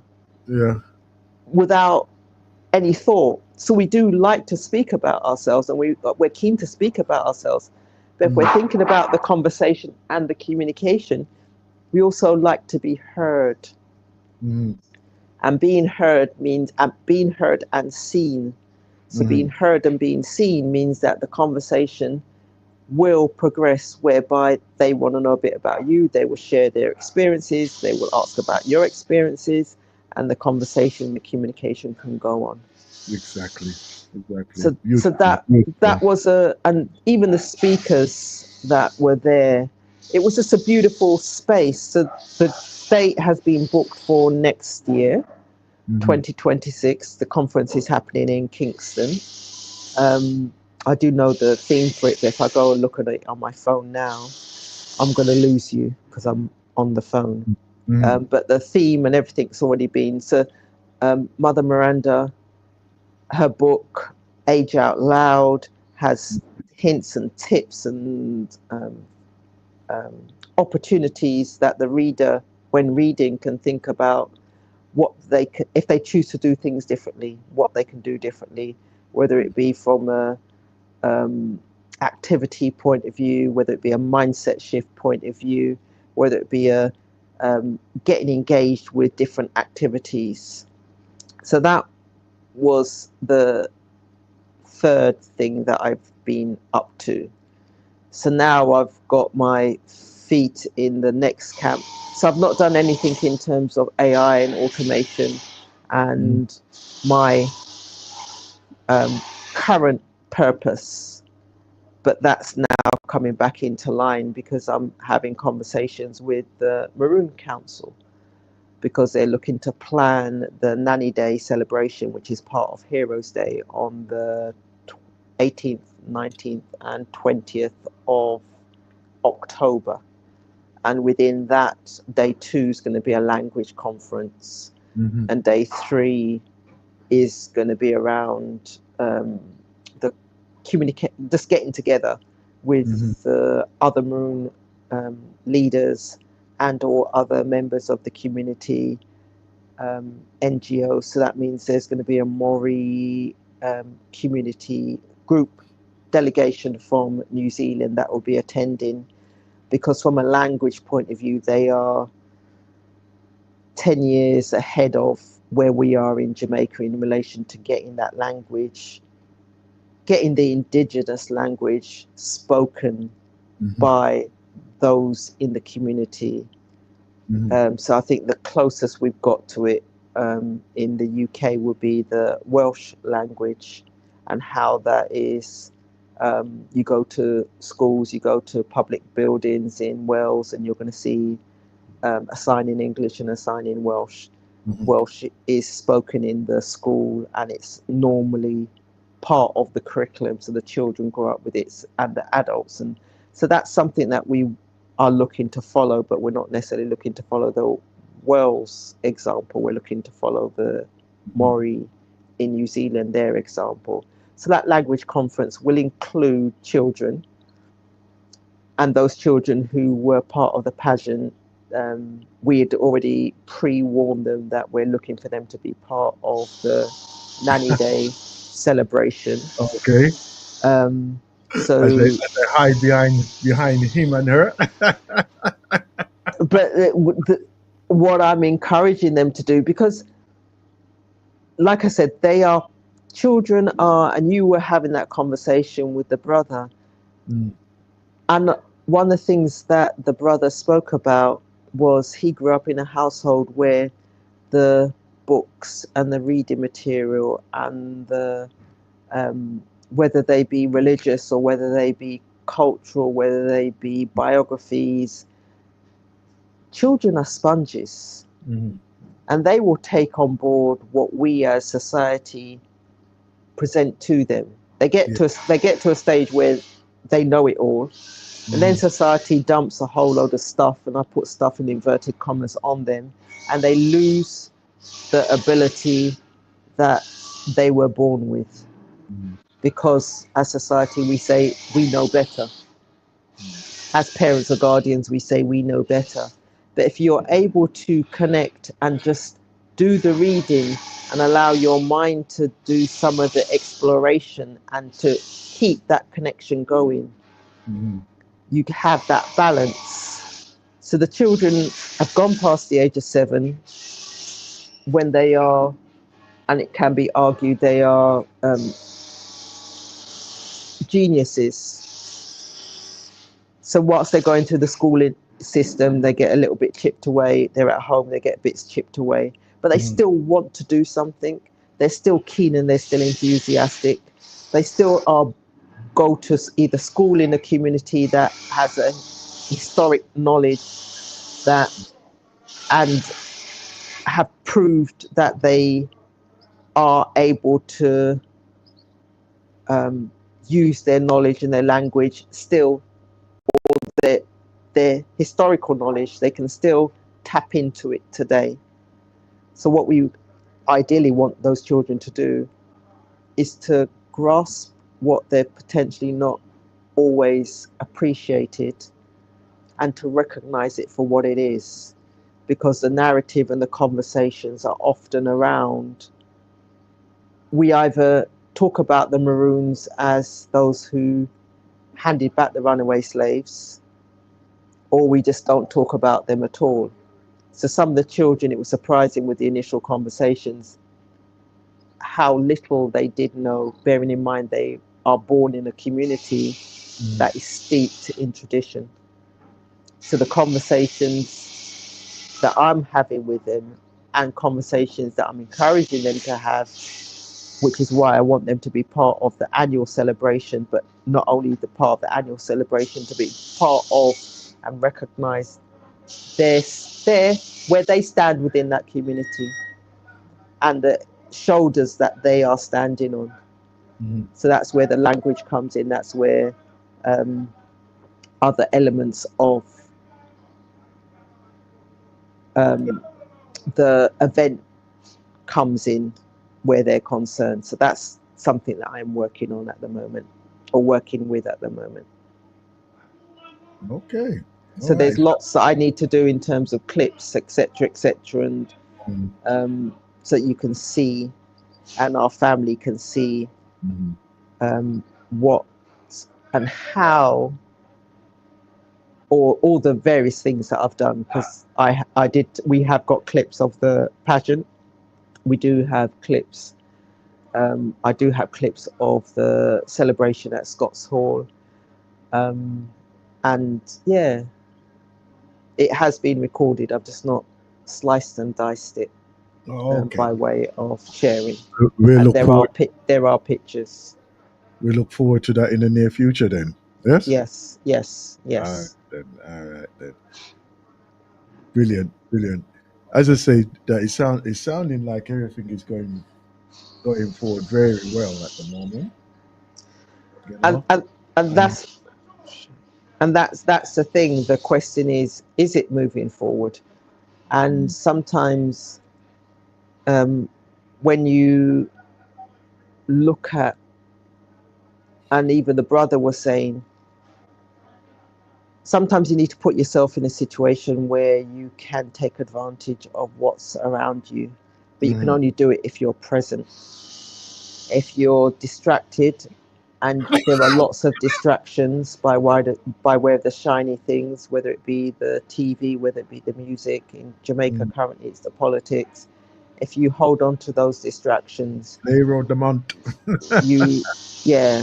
you don't, your progression is slow, if not disjointed. Yeah, I have to be careful with some of the tops that I'm wearing at the moment, because you know I like a colorful top. Yes, I know you like a colorful top, and that's the thing, that when I think about politics here, and I know I'd heard the conversation where they talk about the Maroons, like I said, handing back the slaves. So there's an element of tribalism, but when you look at current politics, there is definitely an element of tribalism. Oh boy. And sometimes it can go above and beyond. Today, or yesterday Tuesday, they had their debate. Tuesday they had their debate, and they're going to have another one today with the leaders. Will be doing the debates. I don't know if they're doing it on their own or whether not there, because on Tuesday there were 3 representatives, one on both sides, who were effectively definitely the finance minister, or I can't remember the name that they talk about in terms of on the opposition, but it was a finance minister plus 2 others, and they were. I had to get to the swing of it. They've got 90 seconds, 90 minutes, 90 seconds, a minute and a half to answer a question, and then they may get 45 seconds as a rebuttal. So when I say that out loud, it seems, oh, that's not long. But some people, when they were answering the questions, the minute and a half was really long. And you could see, because of the way they were thinking, the way that they were dragging it out. And then when they got close to the end, you could see they were speeding up, because they realized they've got something they really want to say. Whereas others were very succinct, and I don't know whether or not they had a stopwatch in front of them, but they stopped dead on the minute and a half, and they got out what they thought they wanted to get out. So it was interesting the way that they'd done it, the structure of what they did it.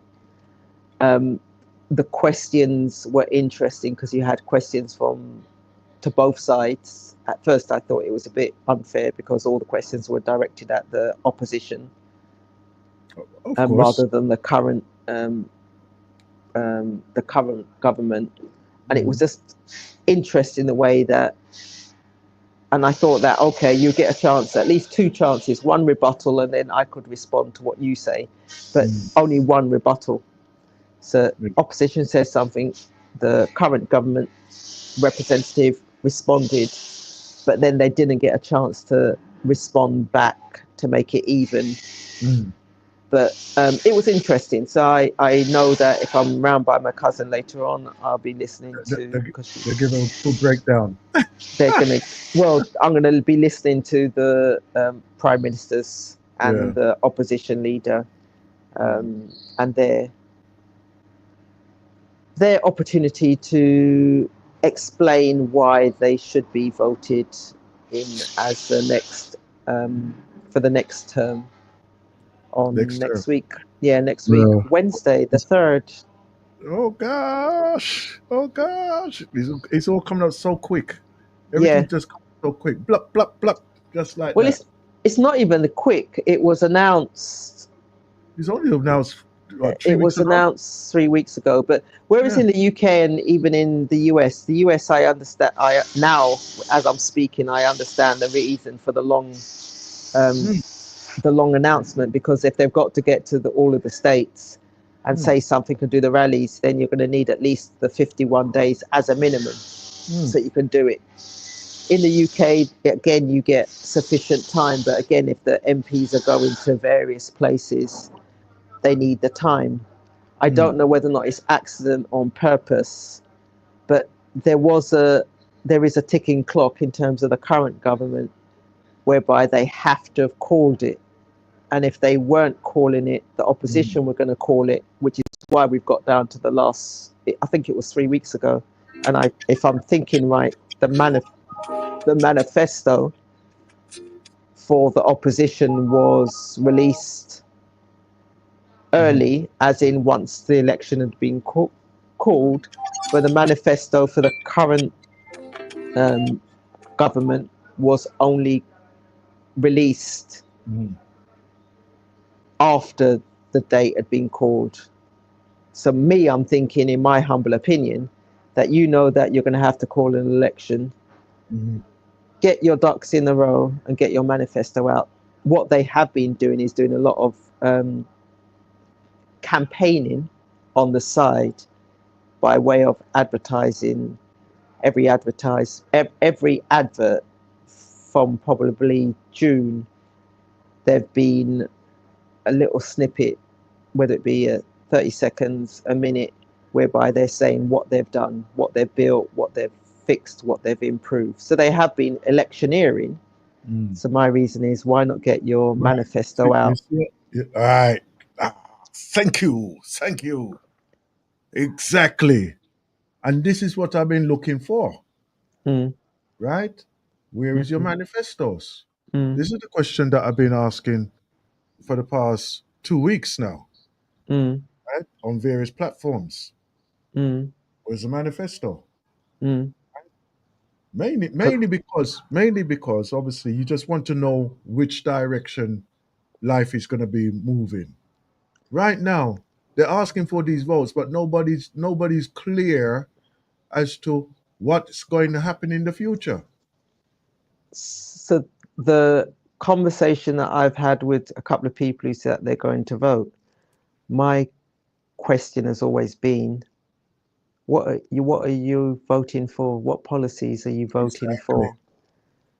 If you can tell me you're voting because they're going to do this for education, they're doing this for health, they're doing this for in terms of housing, etc., etc., I then know that you're voting because you either see something in the words or you see something in the literature that you think you can hang your hat on, and it will better you and or your family. But voting just because you've always voted green, or you've always voted orange, you've always voted Labour, or you've always voted PMP, to me, it's a bit like voting Labour because your mum voted Labour, so you're voting Labour, or your dad voted Conservative, so you're voting Conservative. Talk about the manifesto. Talk about what you feel. This is one of the few times you can be really selfish and say, I'm voting for you because you tell me that you're going to do this for the education system, and I've got children that are going into school. You're going to do this for the health service. I've got an elder parent who I know that needs the medication, and you're doing A, B, or C. Vote along those lines because you're clear of what you're voting for. don't vote for a colour, because I was having a joke with somebody, and I don't know how true it is, but it sounds funny to me. He says that they're all sitting, because when I went up to Moortown the other day, I thought, oh, the roads are pretty good. Mm-hmm. So he spoke about his example. He said that he was sitting down by the bridge. There's a bridge, Mm-hmm. Simmons Valley Bridge. Anyone that knows this region, this area, will know where Simmons Valley Bridge is. And as man them, they're sitting down there laughing and joking, drinking to Guinness, whatever, but just reasoning and laughing and joking. He says that he sees the truck comes up with all the various material that they use in order to fix the road.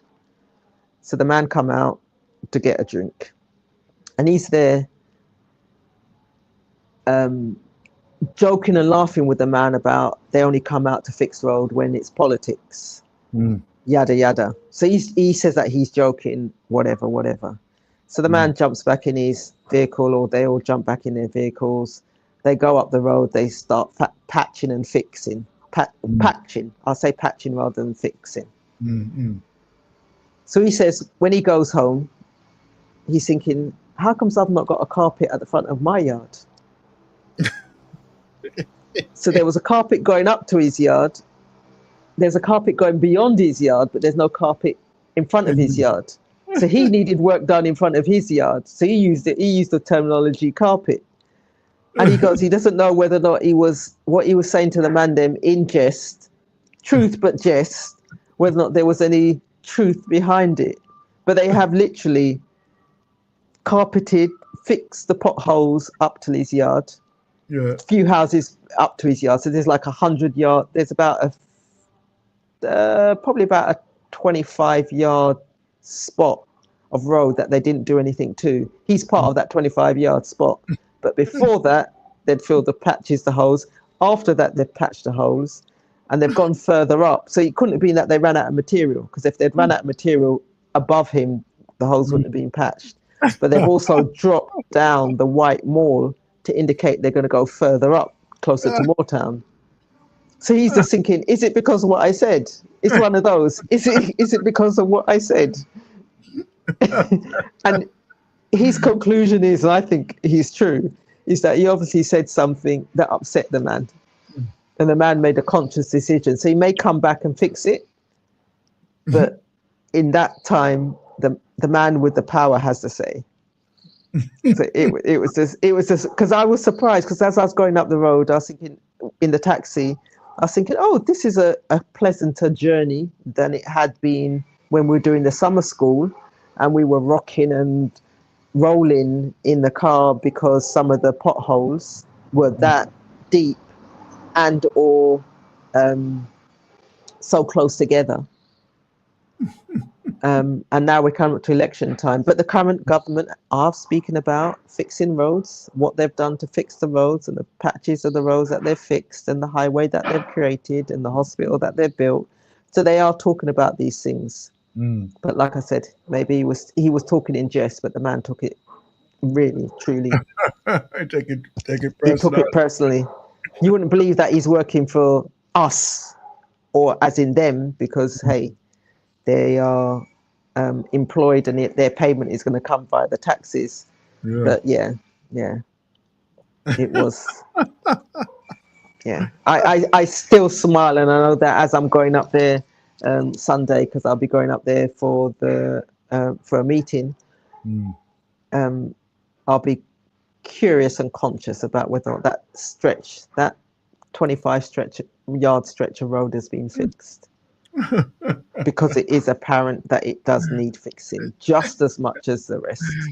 It is over, it don't rain now. I know what.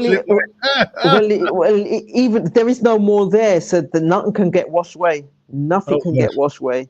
They've not even prepared the space. When we were going up there, they've not even prepared. They've prepared further up, and they've completed further up. So literally, you've got 100 yards above him that they've done, white mall and tarmac, and then they've prepared the space going closer towards Moortown.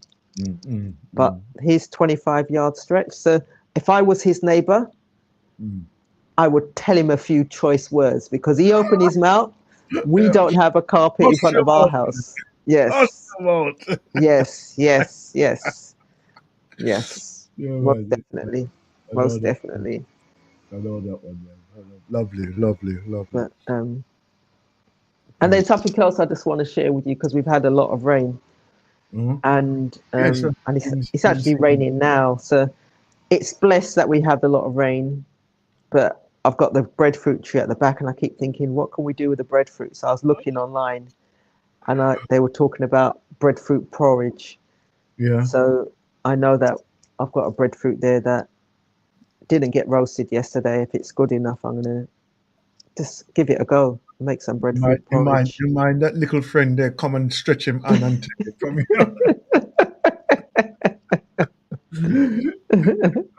Take it from you.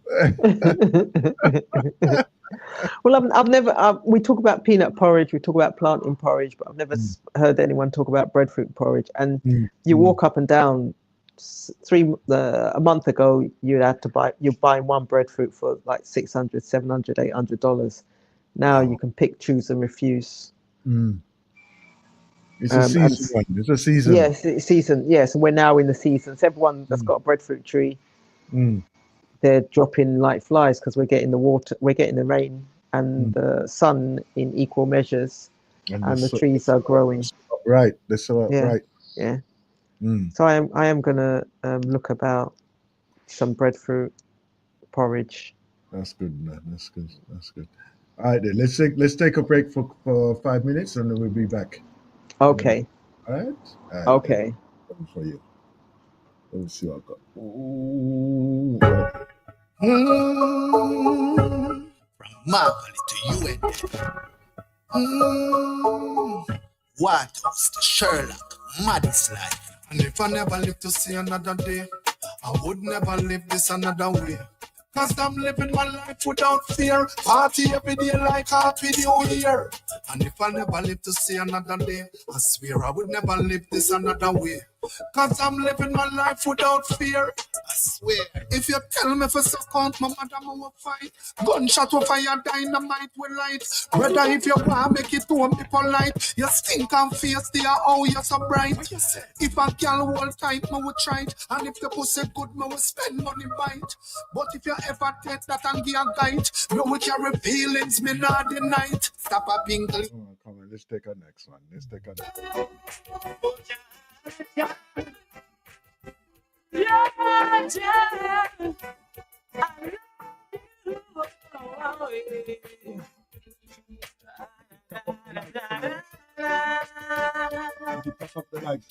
Just let the truth manifest itself, 'cause man was made out of love. To your brothers true, 'cause respect is overdue. And how could I be unfaithful after all the things you have done? Jah, Jah, I ain't gonna bring my promise to Jah.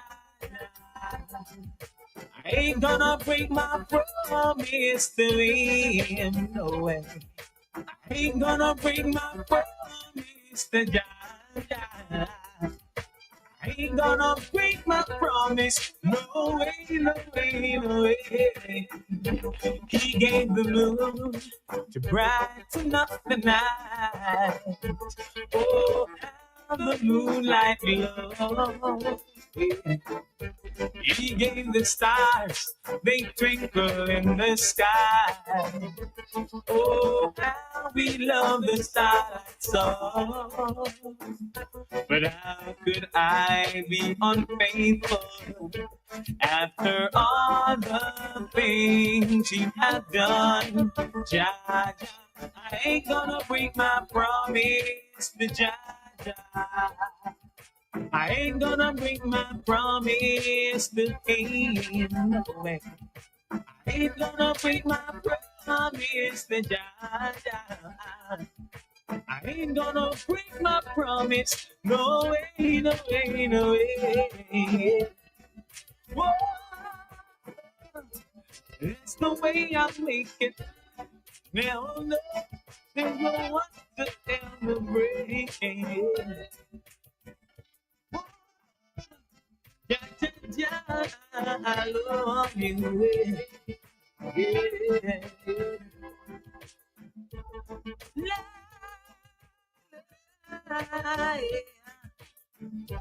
He gave the moon to brighten up the night. Oh, how the moonlight glows.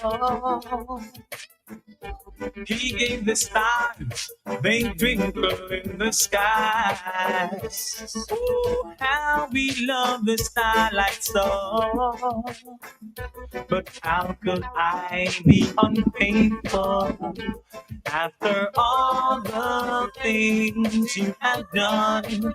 Jah, Jah, I ain't gonna break my promise to Jah, Jah.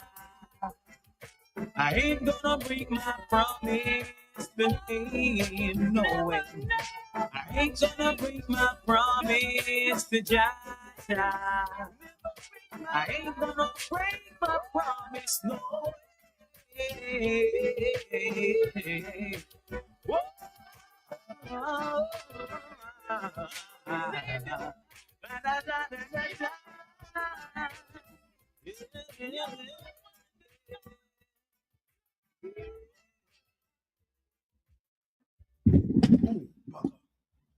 See how it go now?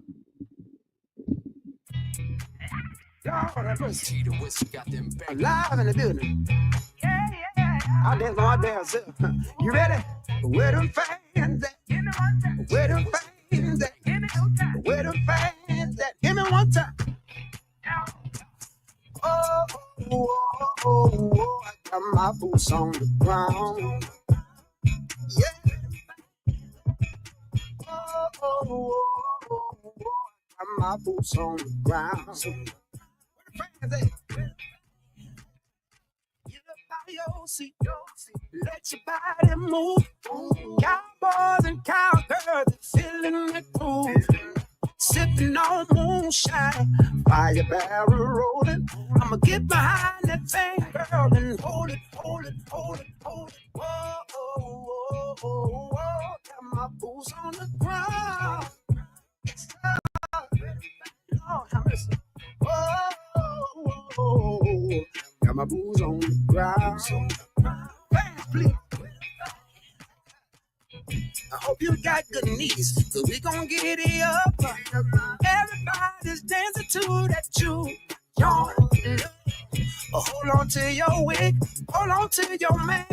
Cause the steppers in that building, y'all, and it's throwing them fans. Whoa, whoa, whoa, whoa, whoa. Got my boots on the ground. Yeah. Whoa, whoa, whoa. Got my boots on the ground, baby. Wait a minute. Boots on the ground. Kicking up some dust. Boots on the ground. Kicking up some dust. Wait a minute now. Where them fans at? Where them fans at? Where them fans at? Hit me one time. Hit me two times. Oh, oh, oh, oh, oh. Got my boots on the ground. Yeah, yeah. Oh, oh, oh, oh, oh. My boots on the ground. Wait a minute, let me do that one more time for the ones who can't hear me. Listen, boots on the ground, kicking up some dust. Boots on the ground, kicking up some dust. Wait a minute now, where them fans at? Where them fans at? Where them fans at? Hit me one time, hit me two times. Oh, oh, oh, we are now boarding on platform 02.5 FM. Yeah. Man the gap, man the gap. Boots on the ground. Boots on the ground. Where them fans at? Boots on the ground. Where them fans at? Where them fans at? Where them fans at? Oh.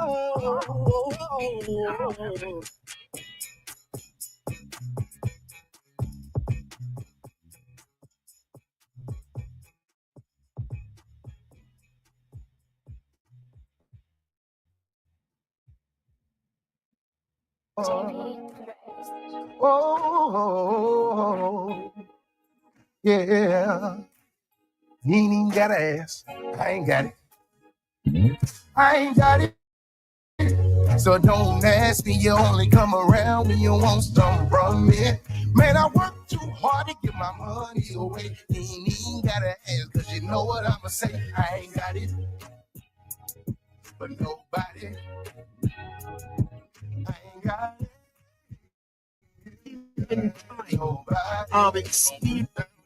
I'm busy minding my own. Now here you come again. No, I'm blessed and highly favored. Now you're calling me twin. Ain't even checked on me, but you got your hand out again. And it don't be the strangers, it be your family and friends. I had to stop myself from laying them hands. Cause this ain't once but twice. I'm taking offense already. Backwards, how much you want me to bend? You about this close to burning the now ain't that the truth? But how folks be won't give but quit to take from me.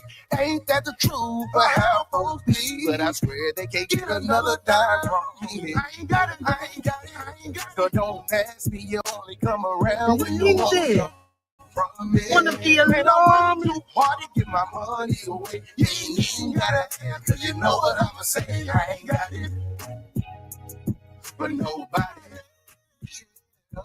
I ain't got it, but nobody.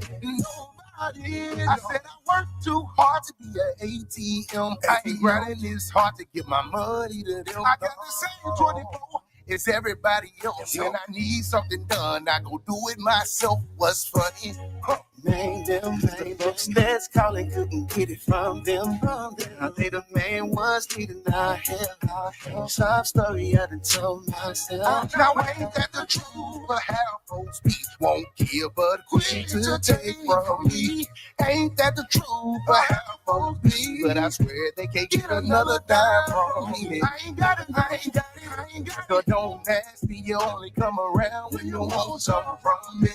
Man, I work too hard to get my money away. You ain't even gotta ask, cause you know what I'ma say. I ain't got it, but nobody. I ain't got it, but nobody. I said I work too hard to be an ATM. I ain't got it, yeah. No. Get your hand in my pocket. Oh, you gon' make me go off. And in there, one of the alarming facts are 29% of Black women are reporting poor mental health. Oh, come on. What's going on? The root of that. People are working and earning an honest living, yet there's an experience that we're having that is being ignored, that is damaging to our mental health, and nobody's talking about it. I'm saying to you today, things like anxiety and depression are the leading cause of disability worldwide. World Health Organization has been saying 1 in 4 of us at any given time are experiencing a mental health problem, or we have a diagnosis. So then, where is the investment to ensure that a quarter of our population, and in some cases, it's 1 in 3 of us, which is a third, which really equals an epidemic. An epidemic. An epidemic is what they're calling it. An epidemic. Let me bring this one up again. Where are we? Come on. Where are you? Here we are. Here we are. And you can come on stage with me. Right there, so beside me. Right. An epidemic. That's what they're saying right there with the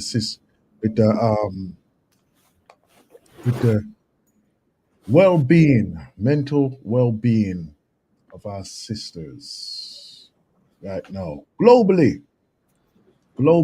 How can we be more productive? I'm looking on a different way because I know we've covered this on a few occasions. How can we be more productive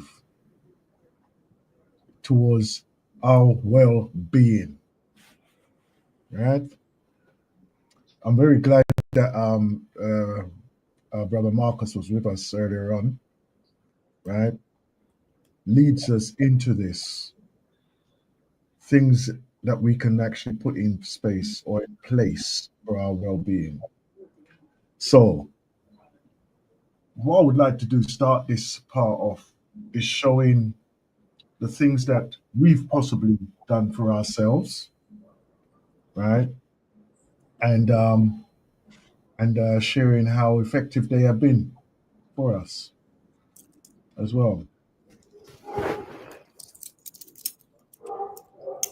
So it Yeah, was go on. interesting. It was interesting what Brother Marcus has said in terms of going and living as a monk for 2 weeks.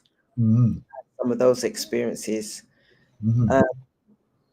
So for me, if I'm thinking about my well-being, I recognize there are times when I need to be with with others, but I also recognize that I need to be on my own.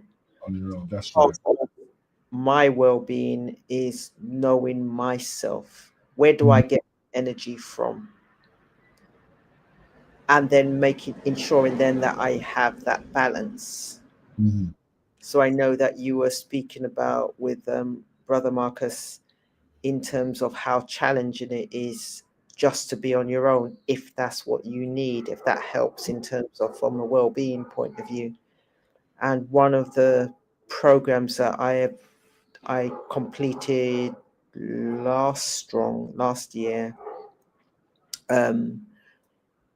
one of the activities was to 3 days silence. So with the shiny stuff, because it does help you to reconnect, it does help you to slow down and be present. Mm-hmm. But you need to be able to manage the environment around you in order to get and eke out that space, unless you're going to be going away on a specific retreat. Yeah, exactly. You can prepare. Mm, mm, Uh, doing things like that, verbal fasting, mm, mm, not engaging with unnecessary conversations, mm. Yeah. right? Not allowing it to be even manifest in your environment, Mm, right? Like some of us, they say, you know what, I'm not answering my phone today. mm, Just a to start with, I'm not mm, answering my phone for mm. this afternoon or something like this. Yeah. Just give myself the thought Mm, of just self thought, mm, right? No mm, music, mm, no music, just me being with myself. mm, And then you realize, like for instance, as I pointed out with Marcus, that even if you're in the city and you say, you know mm, what, I'm just going to stay in my apartment today, the mm, amount of environmental noise mm, that is around when you do embark on something like that mm, is mm, tremendous. mm, It's tremendous. You mm, know, you mm, think, wow, all of that is coming through at the same time that I'm trying to concentrate as well, mm, right? mm. So we've just attuned ourselves to filter it out, Yeah. really, Yeah. because somebody who doesn't live in the city area, build up here, they will think, how can you live with all this madness going on in your head, Mm, all around you all the time? mm, You know, and we mm, just look at the thing, what are you talking about? mm, mm, you know, these are the variables that we are. But if you're looking to do something like this, right, to embark on something like that silent retreat, right, even to say, okay, then let me get some earplugs, right, for even to do that as well, right, or earmuffs, you know, the ones that go over the ears, Yeah. yeah, and then like embark on that as well, you know. But it is a very powerful thing. There was I saw a documentary once where this person they put themselves into a dark room, Okay. right? So basically the room was just totally dark, right? They were living like a blind man, a blind person, right? And they went in there. I think it was for 7 days. I think it was for 7 days, right? No engagement with anybody or anything like this. Food would be passed through, but like a like a slot, yeah. Obviously, they couldn't see anything or whatever, and you know, they were just in this room with a bed, chair, table, chair, and somewhere to hang clothes. That's it, type of thing. And the person who went through that, obviously, they went through that feeling and sensation of like a out of body experience as such, and then being in that state and not being able to come out of that room, or they could come out, but they chose not to come out of the room, right? For they had to take a day to rebalance themselves, and then they realized how contaminated they were with the environment in that aspect. So it really highlights it out to a lot of people that how contaminated we are within our environments in that way, you know.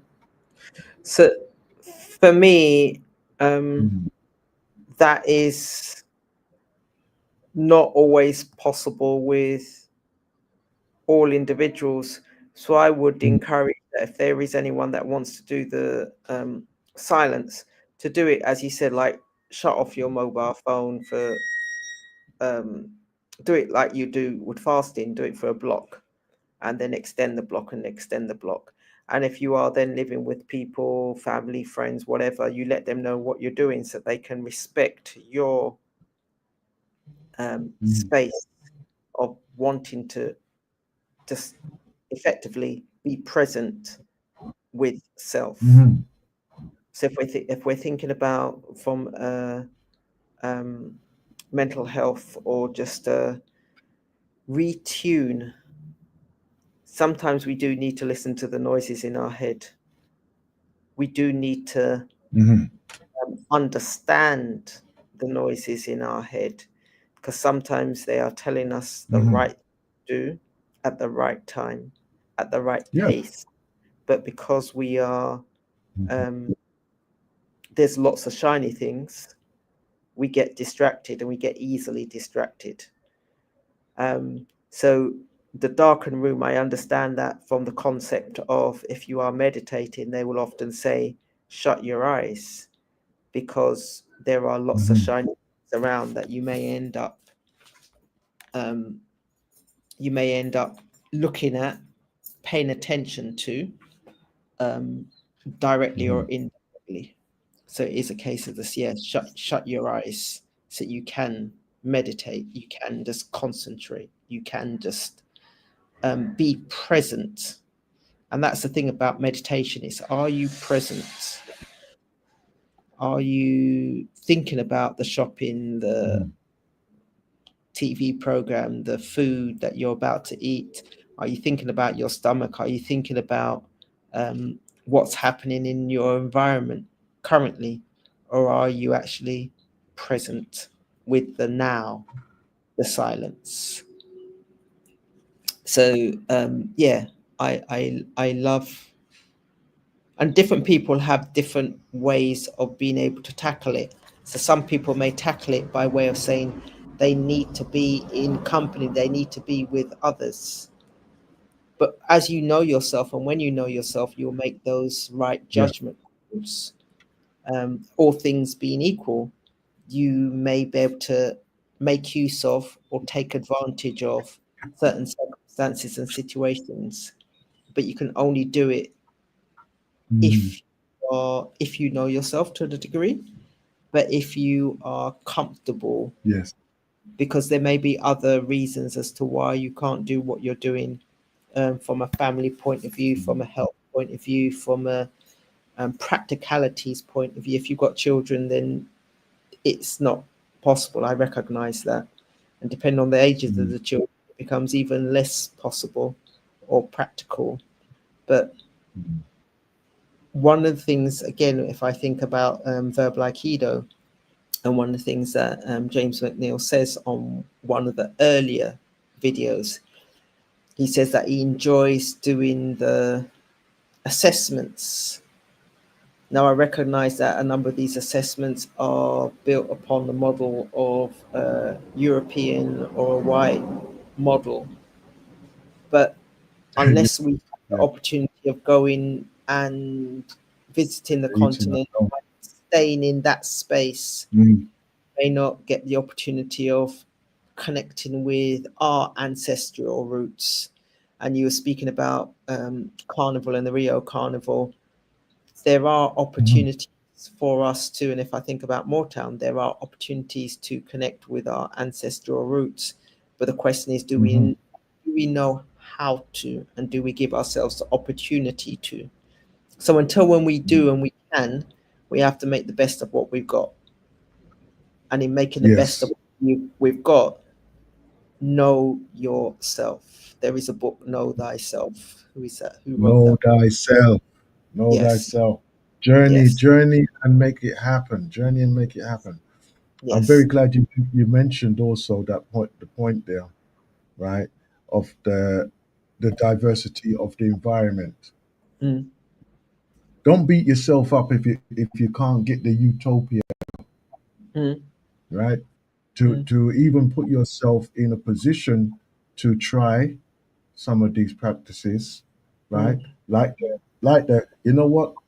I'm not gonna. It's not that I'm being rude, children, but I'm not gonna say anything for the rest of the day, mm, right? mm, mm, And of course, they can come and test you. You know, but it's a thought of just putting yourself into that state, right? mm, And then just disciplining yourself to go through that time, whether it's a mm, 6 hour, 12 hour, mm, or 24 hours, mm, right? Because I recall I recall a person at work, and he says, I'm doing it, I'm going to do it for charity. I'm not going mm, to say a word. And we say, you, not speak mm, a word, mm. right? And he did it. He did it. He did the whole day without saying a word to anybody. And we thought, wow, okay. Like, yeah, he did it. And, So the thing is that if you, and it's a fact, if you are doing something for a purpose and the mm, purpose is strong enough, and in his case it was charity, so if the mhm, purpose is strong enough, you will maintain it and you will do it. But if you're doing it mhm, for yourself, you don't always put the same energy or the same exactly. enthusiasm into it, because you think you give yourself too many um get Excuses. Mm, card, yeah, excuses, or you say tomorrow. So the other thing that you alluded to, um, doing that detox from in terms of a mind, is being conscious of what you're tuning into, mhm, what you're listening to. Be conscious of the television programs that you watch, and when there's an advert, give yourself permission to get up and walk away. Yeah. In giving yourself permission to get up and walk away, you're breaking that trance-like state that you may be in, because you look at your watch and you think, hang on a minute, I've watched 3 series, I've binged on this said program. But you're sitting down there and you've got all your food and your drink and whatever, your comforts around you. But the question is, are you conscious of what's being said? Are you conscious of your environment? And it's to tune in. Yeah.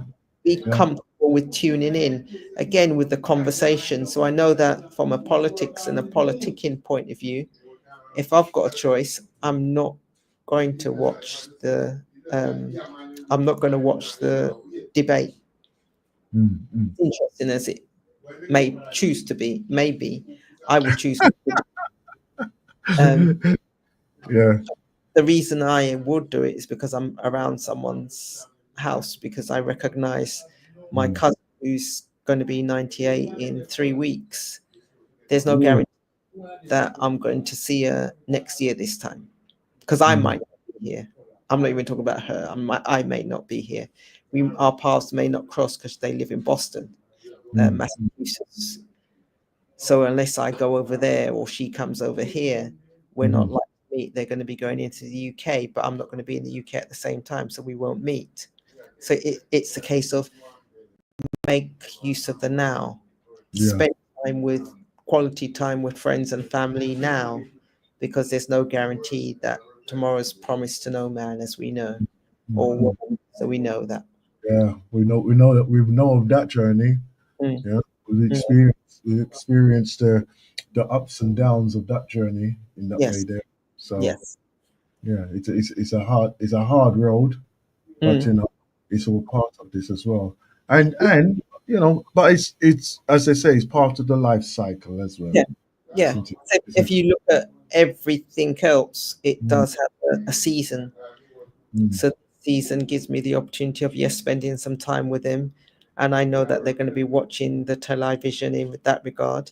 So I know then that when I come back, I'm not going to be tuning into the radio. I'm not going to be tuning into the television.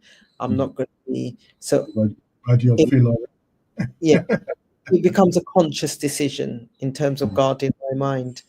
And again, I talk about it, and I talk about it with ease, quote unquote, because it's something I've done before and something I practice. But I recognize that everyone has that same, they've not got the same opportunity. So there are other things that from a society or from a group or from a family or from a community that we need to be doing for each other in order to help us to navigate the mental health waters. And this is a thing that I know that we've covered it on many occasions, right? But there are also our well-being around what we're creating as well, right? And it's not to feel that we're failing because we're not progressing and anything like that. It's to embrace the process and to familiarize yourself with the process as well. What's your triggers? For instance, I was having a conversation the other day with this sister. I says, I get angry. I get very triggered very quickly. Right? And then, like, what I was trying to do was for her to formulate a different way of saying it. That in other words, instead of like beating yourself up about it, you acknowledge that you get angry, right? And then is to categorize the level of anger that you want to what you want to receive, and like obviously it being inculcated within her for most of her life, she has to form a different way of looking at it now. So basically breaking it down into chunks, and then allowing her to actually see what's her triggers. That's why I've mentioned about the triggers. Mm, What triggers, right? What exactly is it that she's putting the defense up about, and does she enter into conversations or places with the aspect of failing mm, or fear mm, or anticipation? mm, So, so if you mm, go with that already on loaded in you, mm, it's only going to take something very small to push you to no, that's not what I want, and then it's all going to come out. mm, mm, Right? It was kind of like just to point that out to her that when she said that, that is probably what has been experiencing for a long time, mm, you know. mm, He was able to move on with the conversation after that. So mm, it's these type of things, and I say this because um, of the research that I've done and experience through various courses that I'm sharing with you mm, what possibly you can do, mm, right?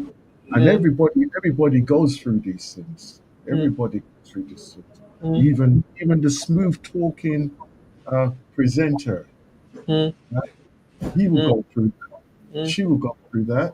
mm, mm, But the fact is that because they familiarize themselves with the possibility of what can happen and mm, what is happening, they've mm, been able to quail the outcome mm. as such, right?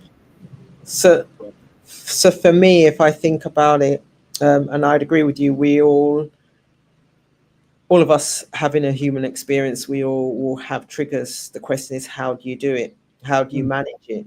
The more you know yourself, the greater the mm, opportunity you have to do a reframe mhm, and change the narrative in your head in real time, so you don't take up real estate in that state of mind, that trigger, mm, and then for the rest of the day, because when you are triggered, that emotion, and there is a number against that emotion, but let's call it 3 minutes. mhm, You're in that state, you're in that heightened state. You then make a decision whether or not you want to live in it for the rest of the day, the rest of the month, or the rest of the year. mm, Um, but it's a decision that you make consciously or unconsciously. And when I mhm, say you live in it, a simple example is that you're driving along, you get cut up by the car in front, you carry that to your destination, you get out of the car, and then you let loose on the first person you see, whether it be family, friend, or stranger. And then for the rest of the day, you're letting loose on people because of something that happened. But that's a conscious mhm. decision that you had that you could have actually have let go of, Yeah. but you've held on to it. So for me,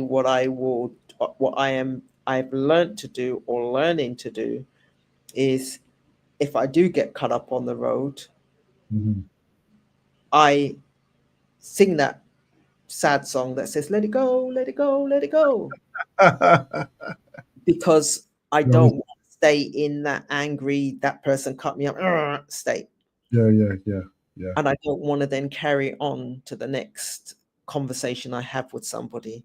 But other Mm, things that I do is around on a daily basis. mhm, Sometimes I do it in writing, but other times I do it in thought, in terms of what am I grateful for? mm. Put myself in that thought process of what am I grateful for? What insights do I have as a That's result of that experience or experiences in the day? And then what do I need to forgive? mhm. Yeah. So if Yourself in that state of gratitude. yeah, in a state of gratitude, but recognizing then that from a human experience, there's either somebody I need to let it go, Mhm, get over it. They done something, I done something, I've asked for forgiveness, or I have forgiven them for what they've done, and mhm, then drop it. Don't pick it mhm, up tomorrow. like a coat or a wear it like a pair of sneakers, drop it. So on a daily basis, I'll either, like I said, do the writing, write it down, and or think about it. So I give myself that quiet time at the beginning or the end of the day in order to do that. I know there's possibly those who are in the listening right now, right? They're probably thinking, no, I can't. I'm not going to let that go. Listen, we're not talking about that. You're going to forget it, Mm, right? And it's not a case of that you will forget it, because of the only time you will actually forget anything if the situation has been resolved, mm, right?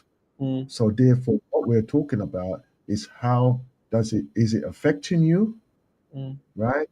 And mm, to not allow these things to affect you, mm, right? Also, obviously, being on the holidays again, these are the type of things that our young people are experiencing on a regular basis mm, as well. So, mm, as much as what those who are in the listening, they may be of the mature, mm. but also to pass this information on to the youngs as well. You know? So there is that analogy, and I even had to put myself and think about it. It's like you're drinking poison and thinking that the other person's going to die. Yes, right. You're the one drinking the poison. You're the one that's holding on to that angst. Mm, You're the one whose blood pressure is being raised as a result of that angst. You're the one who's in a heightened state of frustration or anger. You're the one who is deciding, I'm not talking to that person, when that person's just getting on with their life. So mm, you're the one that's missing out on the conversation or communications with other people, and mhm, or having the ability for self to grow. mhm, As you say, you're it's not that you forget the situation. With the mhm, new knowledge and insights that you have, mhm. don't hold on to that situation, and you Exactly. move beyond that space.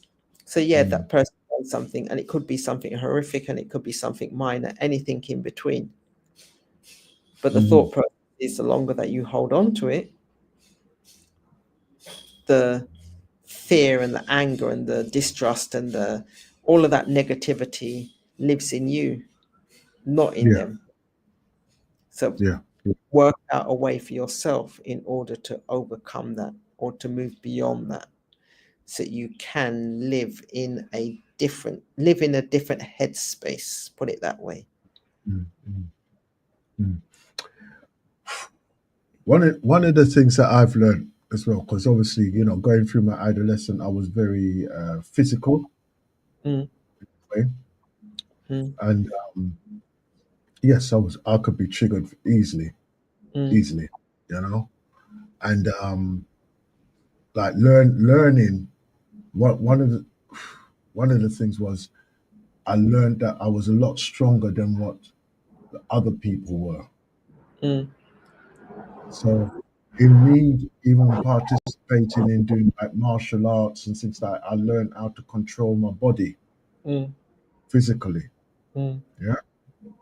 mm, And that was a major thing for me, because obviously you don't want to hurt anybody, to be honest, right?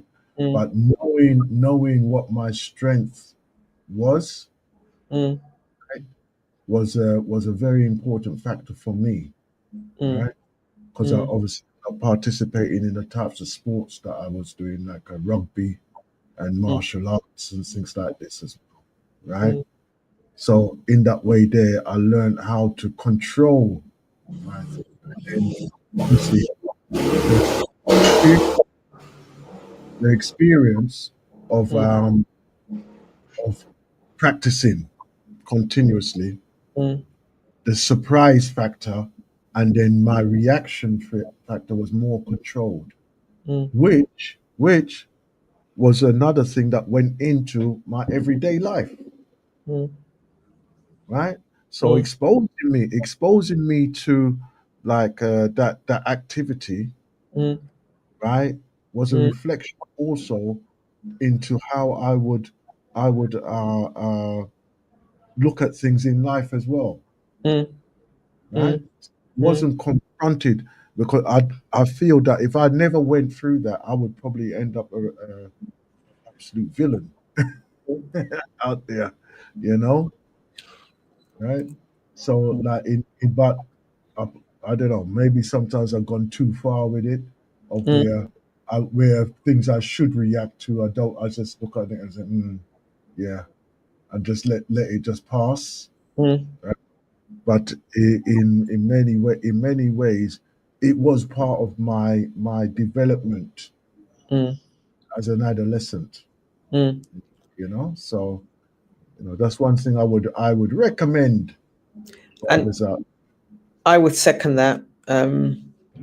So it's either, so again, when I was working, and Mm, one of my really good friends, and he teaches, him and his brothers teach martial arts. They've got a mm, name for their judo, and not judo. They've got a name for their martial art, and they mm, teach they at the time they were teaching in Streatham Leisure Centre, mm, and down in southeast London, mm. twice a week. And one of the things that he helped me to realize early doors was, it's not about the violence, it's about the control, That's right. the discipline. It's about being able to hear an instruction, take an instruction, and Mm, work based on that instruction with a clear head rather mm, than a fuzzy head. So mm. I got it and I understood it.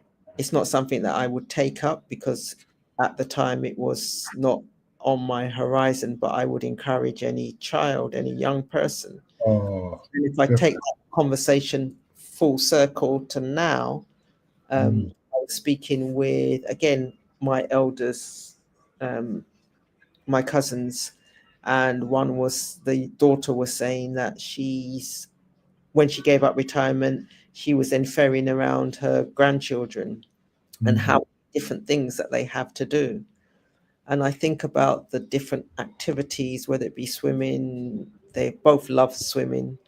They do the guides, the pubs, the equivalent in America. They do trampolining. They do every evening after school, they do something. Um, so the question is, can children do too much? And my thought yeah. process is, there isn't too much that they can do, because at that age they have the world at their feet and they are aiming to find their feet. But Mm, in doing those activities, a exposes them to a different group of friends. mm, It exposes them to different levels of instructions from different people, and it mm, helps them, like I said, to find their feet, find what they enjoy doing, find that area of discipline whereby they can make a conscious decision. Yes, I do like, or no, I don't like, or yes, I love and I really want to do this. So when the parents then go on holiday or get an opportunity of them going into the sea or going into the pool, they can enjoy it because they have that level of confidence with the water. They have that level of confidence with themselves. So they don't do they do judo or karate? They don't do any of those sports, but they do other things, mm, which gives them the same thing that you were able to get as a result of doing the martial art, mhm, mhm. of understanding of self, that you've Definitely. been able to Definitely. um, have in your back pocket as one of the tools of, who is Brother Aston? What do I stand for? Am I prepared to listen? I may not agree with the final outcome, but if you don't listen to the first instance, then you never know either way. Mhm. Yeah, and this. Oh, yes. These are the things that are lessons in our lives, right?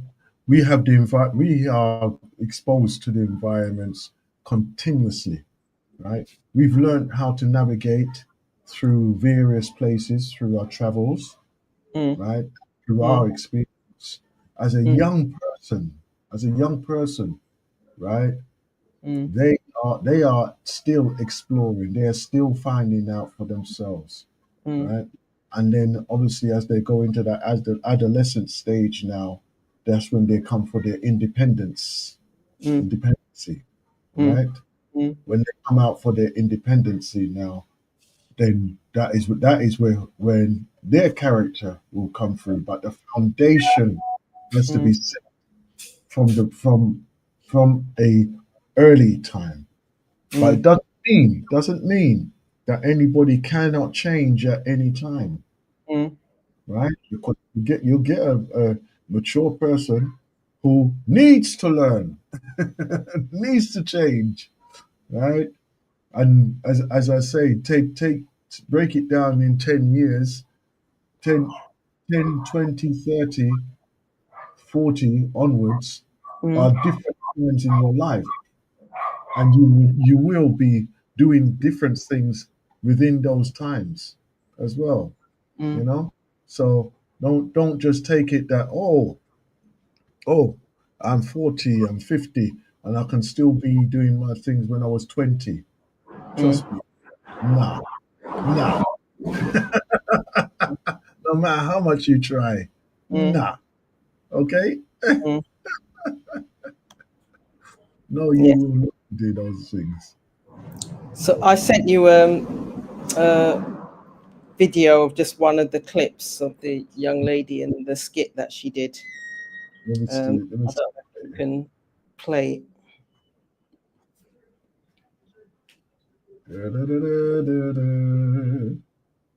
Let me see. I've got it here. Oh yes. Oh yes. Oh It's, yes. it's Oh only a yes. minute and a half, but I'm hoping it's the right Okay. element. That's not. That's not. Let me just see if That's I can not get it. it up. And then. Oh no! What have I done? Let me see. Okay. So I was even smiling when you were playing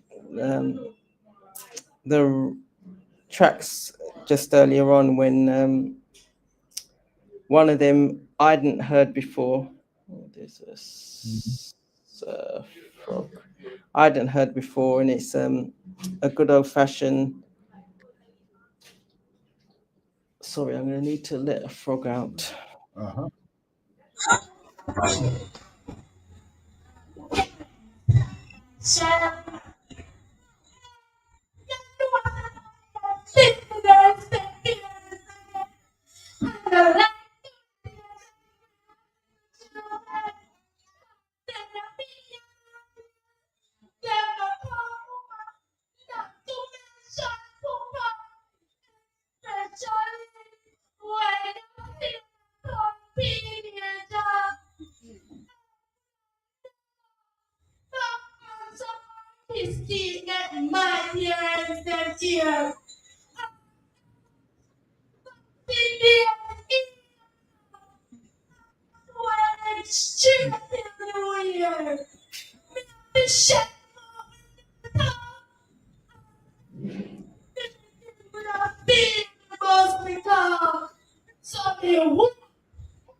Hey, So I'm not power. sure the Hey. quality of that because it didn't sound good from my end.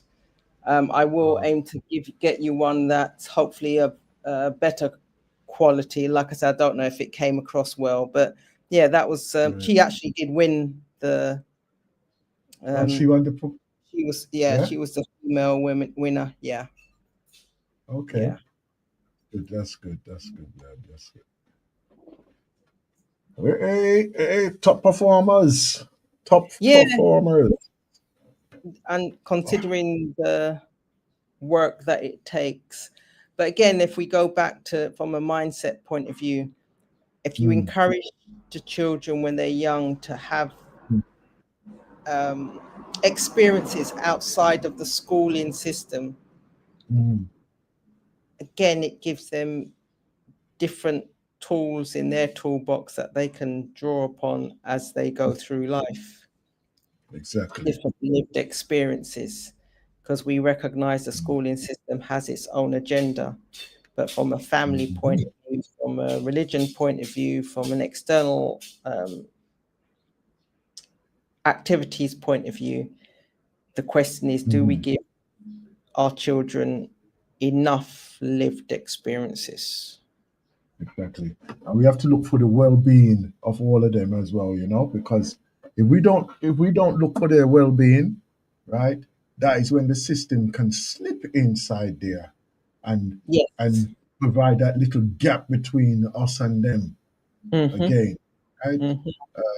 This is, was it disassociating themselves from their foundation, their parents, you know, which many of the schooling system over here in the UK has done tremendous job, because they back chat you and they say, "Oh, I will call my friend, my teacher, tell me say, right, that I can call this person if you raise your hand to me. Tell him I'm gonna box him too." Right. Yeah, you understand?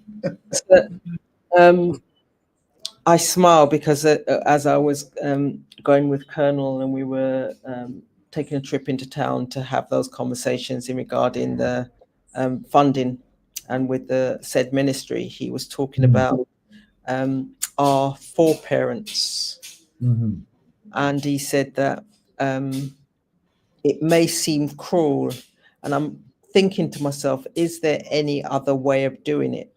So it was part of the families that were living in the maroon communities, in order to work out where my land starts and your land finishes, or in order to work out the boundaries within the community. The child, if this was my land, rather than put up a wall, which isn't practical, not sensible, and it's not how we live, they would go to a point which is part of the boundary, which is the boundary line, and they would beat the child. And then they will go to the other part of the boundary line and beat the child again. So that child grew up knowing where their land started and where their land stopped.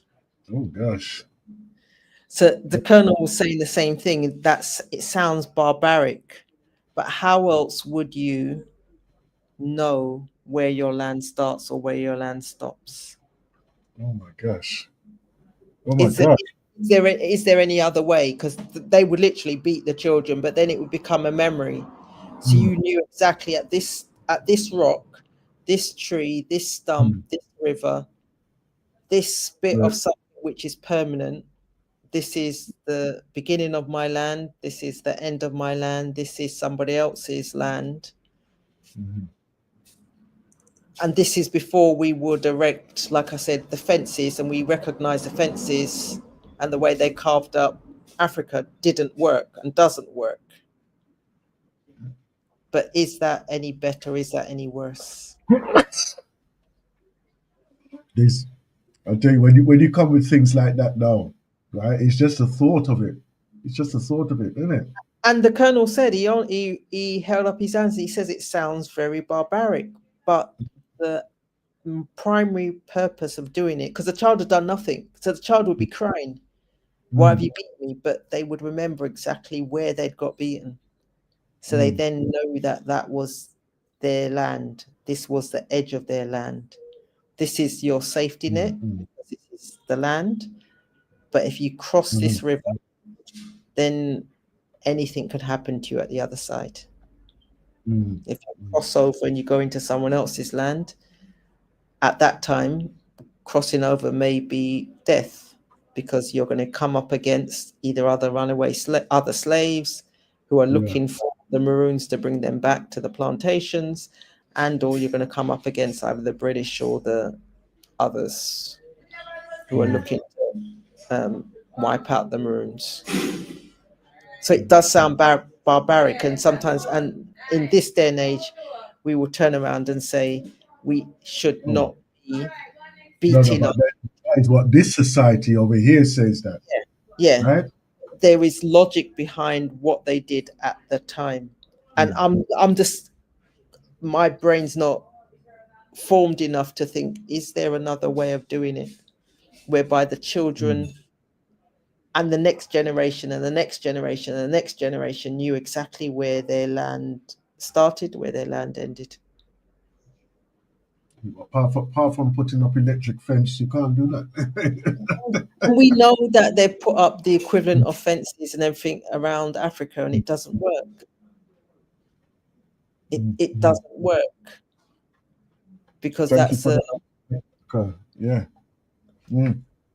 it's something that, like I said, the Colonel mentioned it, and I keep thinking to myself, is there another way of doing that whereby those children learn, those children understand, those people learn, those people understand? And there isn't. So we say that making a child to within an inch of their life is wrong, but which model are we using? And which content? You think about it now, the type of people that we are, right? And the people that we could have become.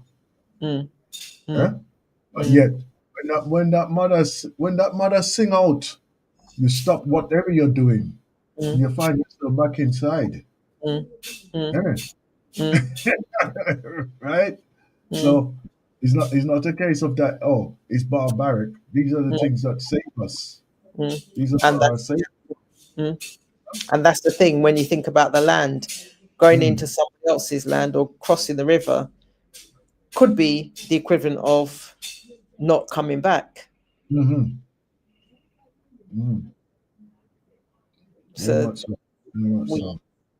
and again, if I go back to the brother that you were speaking to, he spoke about wanting to go to Egypt, and you've spoken about going to Egypt and the other countries you visited, and I've been to Egypt and other countries. And it's when we do those reconnections, we recognize how our potential, what we had at our footsteps that had been taken away from us, wrestled away from us, beaten out of us. And that's one of the reasons why, from a language point of view, the Colonel is looking for someone who can speak Twi, I think it is Twi, which is the language of our foreparents. But not someone that just can speak the language, but someone who's prepared to live in the community, so that language can be taught within the community and within the schools, when you think about it in a wider context, because language is who we are. It's our heritage. It's our means of communicating with those who look like us, sound like us, and have the same mentality as us. That was ripped away from us. In the studio? Yeah. It sounds like it's on repeat. No. I'm in the studio. You got somebody on the line? Yeah, Sister Sandra. But I'm listening to you when my brother's speaking. Yeah. That's right. Is and he keeps saying you can't come. Yeah. He built that. That's right. Okay. I'm just waiting for the parking to finish outside. I'm outside. Okay then. All right then. I have parked, so I'll be in a moment. Okay then. All right then. Thank you. All right. So, Sister Noah. Okay. So we sound that good. We sound like we're on repeat. Oh, I'm on repeat. There, as you No, we're DJ not on repeat. back in the Live and day. direct, man. Live. Yeah, we are live Right, and we got a direct. couple more minutes now. Summarization.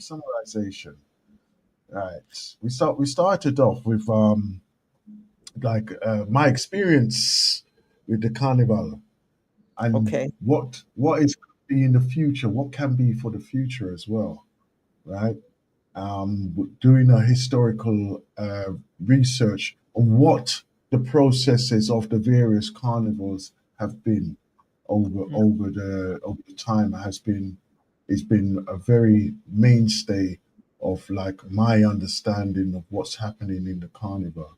And then obviously those who are just coming in for the celebration of just having a day out, everything may seem like a big like festival of various things, but it's all culminated, it's all comes together in the celebration of a lot of African and Caribbean, right, practices.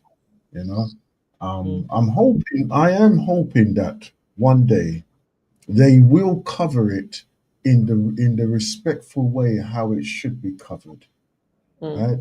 In the I agree. sense of like how for instance when I'm watching like the Brazilian carnival, right, they show you all the processes even leading up to the parades, right, the ceremonies that they do prior to that, right, and also the the samba schools and how they are in practice and what they go through as well. And I'm really hoping that they will get it together, England, right? And I'm talking to you, BBC out there, or ITV, or whoever, whatever, right? That you go over there and you cover it properly, right? In the cultural respect that is required, that I feel should be shown to what the carnival actually is, you know? And in that way, people will come down there and appreciate what it actually is, right? And participate in it accordingly as well, right? Not just jumping up and down like them a mad fool. Anyway. Anyway. And ancestral voices as well. I tell you, we had a guest on here. It's spontaneous, absolutely spontaneous, right? I saw him on a live feed earlier on this morning, right? This morning, and he was just basically out on a walk, and he was just talking about certain things that he was doing, and we started the conversation from there, and he joined in the conversation this afternoon, and we had a very very good intense, or I'll say in-depth conversation of his journey and his aspirations and what he needed. Marcus Joseph is his name. He didn't share with you one element of it though, that he was a contestant on the X Factor as well. Okay. The X Factor, Okay. yeah. So he's used to the limelight. So coming here was just a glimmer in his limelight in that But way, yeah. the conversation in terms of what I heard and Mm, how he has taken opportunities that have been presented to him mm, by way of not just the exposure from the reading and what was around him. And I would mm, encourage mm, the parents and the guardians out there to get mm, and to expose your children, your nephews, your nieces to the books, to the reading mhm, material. It's very easy to give them a tablet and they can swipe left, right, or center. mhm, But what that encourages is a mind that is forever, can't settle, doesn't settle. Whereas the reading gives the mind that will explore what's written on the pages and explore the story and take their mind to whereby that story becomes even something more beautiful, even more daring, even more exciting than what the author had originally written on their page. So encourage your child or children to do the reading. Sit down with them, read a book, find out what their favorite story is and read it again and again and again if that's what they want. But in his opportunity of growing up, those things are then shaped who he is today, and the opportunities that he's taken it from a religious point of view, having all those religious books around him, going to live in, do silent retreats, and take the opportunity of visiting. You're really capitulated with that one, isn't it? I am, because I think that there's so much noise around us that we don't live in the now. And that gives you an opportunity of living in the now, living in the present, smelling and recognizing the smells around you. When you're eating, do we taste the food or do we just eat the food? Yeah. We notice the different sensations that are on our tongue, bearing in mind there are so many different spots on our tongue that can pick up the various sensations. Do we allow ourselves? And we may allow ourselves, but there's so many shiny things. So that was an interesting conversation. Following that, we were speaking about my experiences over the last 6 weeks in Jamaica, the summer school, the pageant. We played a little bit of the winner, the eventual winner. I'm not sure how good that was, but I will aim to tidy some of these things up so we can play the clips. Then we were speaking about politics and the tribal nature of politics in Jamaica. We've spoken about mental health, and you played a clip from, who was it, that the clip that you played? Sister Junie Muhammad. Yeah, and speaking about mental health and recognizing it or calling it out for what it was. And we were speaking about some of the things that we have done to bolster and or some of the hints or tips that we have in relation to guarding our mental health. And I say that and recognize that we don't all have the same, we're not all starting from the same space. So some of us have different challenges. So what we've suggested or what we've spoken about, you may think that doesn't apply to me. My encouragement to you is to find something that then does apply to you, so that we can navigate that mental health space. Because for all of us, we will all go through times in our lives where our mental health has been tested. Life in itself is a test. The question is, how do we navigate that test and how do we come out at the other end? And what tools and tips do we have that will enable us to come out at the other end? So we've had some beautiful conversations that we shared with our Blacknificent family. And they've all been live. Certainly have. Right. You're not going to show me around the garden or anything like that, are you? No, as I was speaking to, on Monday, was it Monday? Monday, I'd looked up at the ackee tree and I was thinking, I do feel for some ackees, but I can wait. Tuesday, my neighbor came across and he gave me a bucket full of ackees, so I portioned. He picked them, so I portioned it up. It was a 1 gallon jug of container that used to hold paint, so that tells you, and it was full of ackee. So I portioned it up. So that was 5 portions. He'd already cut some bananas, so the banana had riped, green banana, and then someone had gone and picked some breadfruit. So within all of that, I have a meal. So like I said, I am blessed. And it's recognizing then the opportunities that we all have in different ways in our own spaces. And the question is, are you going to take that opportunity? Oh, gosh. I'm not jealous at all. at all. But when we come, you say, oh, big suitcase. All right, listen, Vladimir, thank you very much for joining us on Yes, the Blacknificent show this show. it And we was a look forward pleasure. to you joining us again in the near future. All right. Definitely, definitely. Right, family. Next up will be our sister Anoa. Right. So until our paths cross again, live a good life. Come. Oh, yeah, yeah. Come on. You gotta walk that walk and not just talk that talk. Come on. Yeah.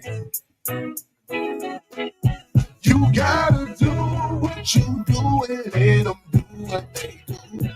If they talk about Jesus, you know they'll talk about you. They get mad when you walk on them headed to his talk that talk. They get mad when you walk on them headed to his talk.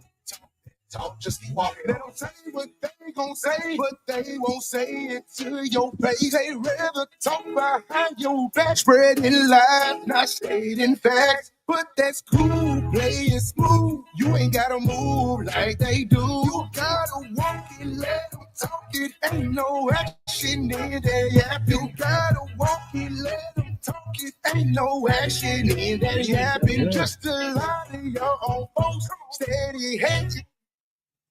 Oh, what did I do? You see, you distract me. You distract me. Yeah? Come on. I'm not saying everybody. Come on now, get into this. You gotta do what you do and let them do what they do. Yeah. If they talk about Jesus, you know they'll talk you. They get mad when you walk and walk. All them headed to a talk and talk. They get mad when you walk and walk. All them headed to a talk and talk. Just keep walking. Talk you like you talk, you let them say.